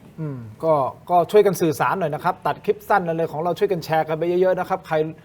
เผื่อจะรู้จักคุณสุวิทย์ก็ให้คุณสุวิทย์ได้ดูหน่อยอย่างนั้นคุณออกมาผมว่ากุญแจสำคัญอยู่ที่ตัวเขาอะว่าคุณไปพูดอย่างนั้นบอกว่าเขาเป็นชู้นี่คือความหมายคือคุณกอยคือคนนี้หรือเปล่าถูกต้องไหมฮะหรือไปติดคนชื่อกอยจริงๆหรือไม่รู้ไงก็เอามาเคลียร์นี่คุณยินดีใช่ไหมถ้าเขาเดินเข้ามาโผล่นี่คือยินดีเคลียร์เลยใช่ไหมพร้อมเจอค่ะพร้อมเจอค่ะมีเบอร์ไหมไม่มีเลยค่ะไม่ได้เบอร์เก่าเขาเพิ่งส่งตำรวจไปตามที่บ้านอย่าไปถามหาเบอร์เขาไม่มีหรอกนะฮะตอนนี้พี่สวยกำลังด่าผมเละเลยใช่ไหมก็ผมถามเขาตอบไม่ตรงหรือผมถามไม่ตรงคำตอบเขาวะถามไม่ตรงใจเขาผมถามไม่ตรงใจเขาใช่ไหมไม่เป็นไรคำถามให้เขาเราต้องถามให้ตรงใจเขาถ้าพี่ถามว่ากอยนี่ใช่ไหมเขาจะตอบว่าใช่ก็ผมต้องถามเขาว่าให้เขายืนยันมาว่าคุณยังเชื่อว่าใช่หรือไม่เพราะเขาบอกเองบอกว่าเรื่องนั้นมันผ่านมาแล้วฉันไม่เกี่ยวฉันไม่สนใจแล้วลืมถามถ้าเกิดว่าคุณปู่พูดว่าคนนี้ไม่ได้เป็นเมียเขารับไหมลืมถามใจเชื่อไปแล้ววันนี้ก็ตัวพูดเองว่าไม่ใช่ไงไปลุยเขาถึงร้านจะไปพังร้านเขาจะเปิดแกรนด์โอเพนนิ่งอีกวันเละแล้วพูดซะเห็นภาพเลยเขาก็รับเองเขาก็บอกเองเนี่ยค่ะเอาอย่างนี้พอดีพี่มดอยากจะพูดอะไรหน่อยไหมฮะเป็นแฟนของพี่เนาะเพราะเขาบอกเขาจริงๆเขาไม่ได้ติดขัดในเรื่องพูดใช่ไหมไม่ติดเอากล้องส่องเขาหน่อยนะอันนี้คือแฟนคนปัจจุบันของ นะฮะของพี่กอยนะครับ ก็ยอมรับจิตใจนะก็ถือ เพราะ ว่าเขามา พี่มดเขาก็ต้อง ใช่ ตัวเขาเองเขาก็ต้องดูแลจิตใจของคนนี้ด้วยนะ วันนี้บางเรื่องเขาก็รับรู้พร้อมกับผมนะ วันนี้บางเรื่องที่ผมนั่งคุยอ่ะเพราะผมก็นั่งคุยกับคุณกลอยตลอด อ่ะโอเคไม่ต้องเห็นภาพนะไม่ต้องเห็นหน้าแต่ขอเสียงแล้วกันพี่มดสวัสดีครับ สวัสดีครับ พี่มดได้ยินไหมครับ ครับได้ยินครับ พี่มดยืนยันกับตรงนี้หน่อยว่าเคยเจอผู้ชายชื่อสุวิทย์มาบ้างไหมฮะหรือ ไม่เคยเลยครับ แล้วการเป็นอยู่ชีวิตเป็นยังไงบ้างครับ ทุกวันนี้ คือจริงๆ ผมก็มาอยู่ที่บ้านใหม่อ่ะคือ2 เดือน 3 เดือน แล้วมันบ้านใหม่อ่ะแล้วคือผมระแวงตรงที่แค่ว่าแบบแคร์สังคมรอบข้างมากกว่า ว่าคุณเปิดไซเรนเข้ามาคุณมาอยู่ตั้งแต่บ่าย 3อะไรอย่างเงี้ยแล้วผมแบบคือมันระแวงไปแล้วอ่ะแล้วไม่เคยเจอแบบสถานการณ์แบบเนี้ยอยู่ดีๆ คุณมาโพ่งๆอย่างเงี้ยมันไม่ใช่ครับ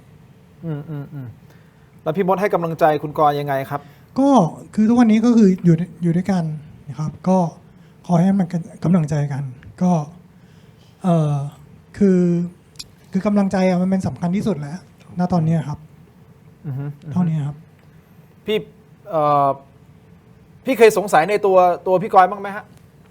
สงสัยไหม สงสัยในตัว คือ เขาเลยแบบเฮ้ยหรือว่าเขาจะไปแอบมีคนเคยสงสัยมาถามตรงๆในรูปผู้ชายบางทีเราจะรู้สึกนะเรารู้ว่าถ้าสมมุติเกิดมันมี something ที่มันแบบน่าสงสัยมีไหม คืออย่างที่บอกเมื่อกี้อะครับอย่างที่พี่ที่สายใหม่ก็บอกคือผมอะไม่ได้รู้ดีเทลลึกทั้งหมด ผมก็เลยแบบไม่ได้สงสัยอะไรตรงนี้ครับ แต่เขาเคยมีพฤติกรรมอะไรที่ทำให้เราส่อไปทางด้านนั้นบ้างไหม ไม่มีเลยครับ ไม่มีเนาะ คือเขาเปิดคือเขาก็โอเพนแต่คือเรื่องเนี้ยมันลึกไปกว่านั้นผมก็เลยไม่ได้ถามอะไร โอเคแต่ยืนยันว่าก็อยู่ด้วยกันดูแลซึ่งกันและกันนะครับ ถูกต้อง ไม่เคยมีนายสุวิทย์อะไรมาหาที่บ้านมาอยู่มาแอบอยู่ไม่มีเลยเนาะ ไม่มีเลยครับ โอเคได้ครับขอบคุณมากครับพี่มด ครับขอบคุณครับ หลายคนบอกว่าผมน่าจะถามไม่ตรงคำตอบเขานะครับ กลัวถามไม่ใช่เดี๋ยวจะทะเลาะกันเปล่าๆเพราะว่าเขามีความเชื่อแบบ ใช่ นั้นมันไม่ใช่เรื่องเหตุผลเป็นความเชื่อส่วนบุคคล สักวันหนึ่งธรรมะคงจะกัดเกลาจิตใจเขา ซึ่งตอนนี้ผมก็โดนเขาด่าอยู่เละเลยนะฮะตอนนี้คุณผู้ชมเพราะว่าเขาโทรมาหาทีมงานน้องบิวตี้ผมนะฮะน้องบิวตี้ของผมรับมืออยู่น้องบิวตี้สู้ต่อไปแทนพี่ เป็นกำลังใจให้ มีคนอยากขอความรู้ทนายค่ะ ขอความรู้ทนายว่า ถ้าแต่งงานเพื่อให้ได้กินการ์ดแต่ว่าไม่ได้เป็นผัวเมียกันจริงๆอ่ะแล้วสถานทูต ผิด อย่างนี้มีความผิด พี่ที่เขาพูดเมื่อกี้อะที่เขาพูดคือยังไม่อยาก คำถาม จี้ คือคำถามคุณผู้ชมถามมาบอกว่า ถ้าบอกว่าไปแต่งงานด้วยกันจดทะเบียนด้วยกันเพื่อขอให้ได้กินการ์ดก็คือเหมือนเป็นประชาชนของสัญชาติของอเมริกานะครับคือแต่งงานอยู่ด้วยกันแล้วมันด้วยระยะเวลาก็สามารถที่ได้กินการ์ดใช่ไหม ไปหลอกเขาว่าง่ายๆ ถ้าได้กินการ์ดเสร็จปุ๊บแล้วก็หย่าอะไรอย่างเงี้ยถ้าสถานทูตรู้เข้าอ่ะมันผิดหรือไม่ผิดยังไง มันเป็นเรื่องของการแจ้งความเท็จทำเอกสารเท็จนะระวังดีๆด้วย เดี๋ยวเราเบอเขาจะถอนออก มันนั่งให้สัมภาษณ์ในรายการเนี่ย ก็เขาพูดเองอ่ะ ใช่ ครับประมาณนี้แหละนะ อย่างนี้ก็ยืนยันนะฮะว่าถูกไม่ถือไม่มีเจตนาในการที่จะไปทำร้ายใครอะไรทั้งสิ้น แต่ต้องการคำตอบคนที่เดือดร้อน คือคุณกลอยนั่งอยู่ในรายการครับเขาต้องการความชัดเจนเขาไม่ต้องการอะไรมาก เขาต้องการศักดิ์ศรีของความเป็นผู้หญิงของเขาคืน และศักดิ์ศรีของเขาวันนี้ศาลคืนให้กับเขาแล้ว แต่ติดอยู่ตรงที่คุณสวยก็ยังคิดว่าเขาเป็นชู้อยู่ และมันถึงเกิดเหตุการณ์ที่ตำรวจมาที่บ้านนะครับเมื่อล่าสุด ค่ะ ซึ่งเขาบอกแล้วมันไม่จบหรอกก็ขอหวังว่าคงจะจบสารไหมต้องเราผมไม่แน่ใจว่าต้องเข้าสู่กระบวนการคุ้มครองพยานหรืออะไรยังไงหรือเป มั ล่า นไม่ได้เป็นอย่างนั้นไงจริงๆ คือเรื่องนี้อยากให้จบแค่ทำความเข้าใจ ถ้าพี่สวยเขายอมรับในความจริงอ่ะยอมรับความจริงให้ได้ เดี๋ยวสา ว่าย ไหมโทรไปคุย สงสัยจะ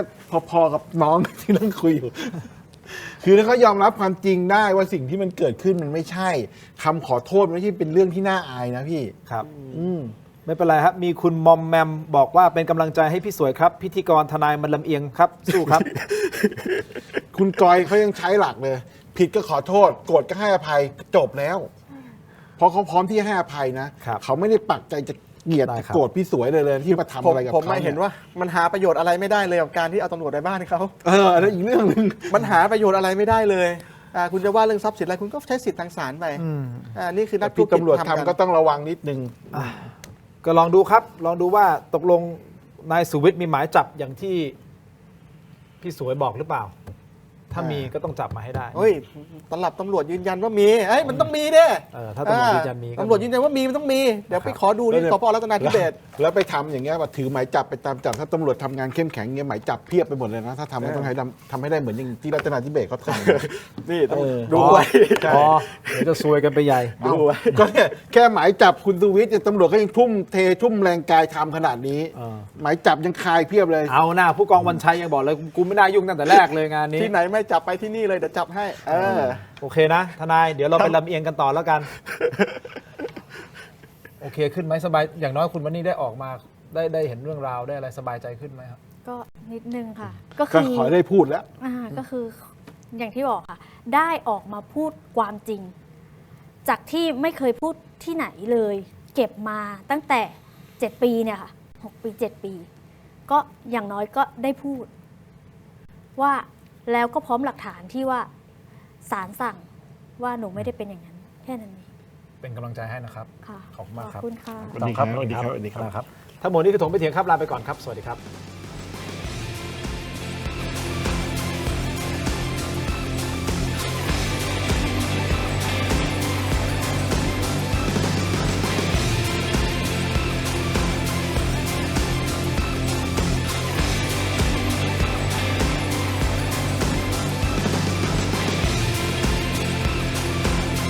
มีคุณผู้ชมถามเข้ามามากมายนะครับว่าถกไม่เถียงมีวิธีการร้องทุกข์อย่างไร เรามีขั้นตอนง่ายๆ ดังต่อไปนี้ครับ เริ่มต้นจากสแกน QR Code นี้เลยครับ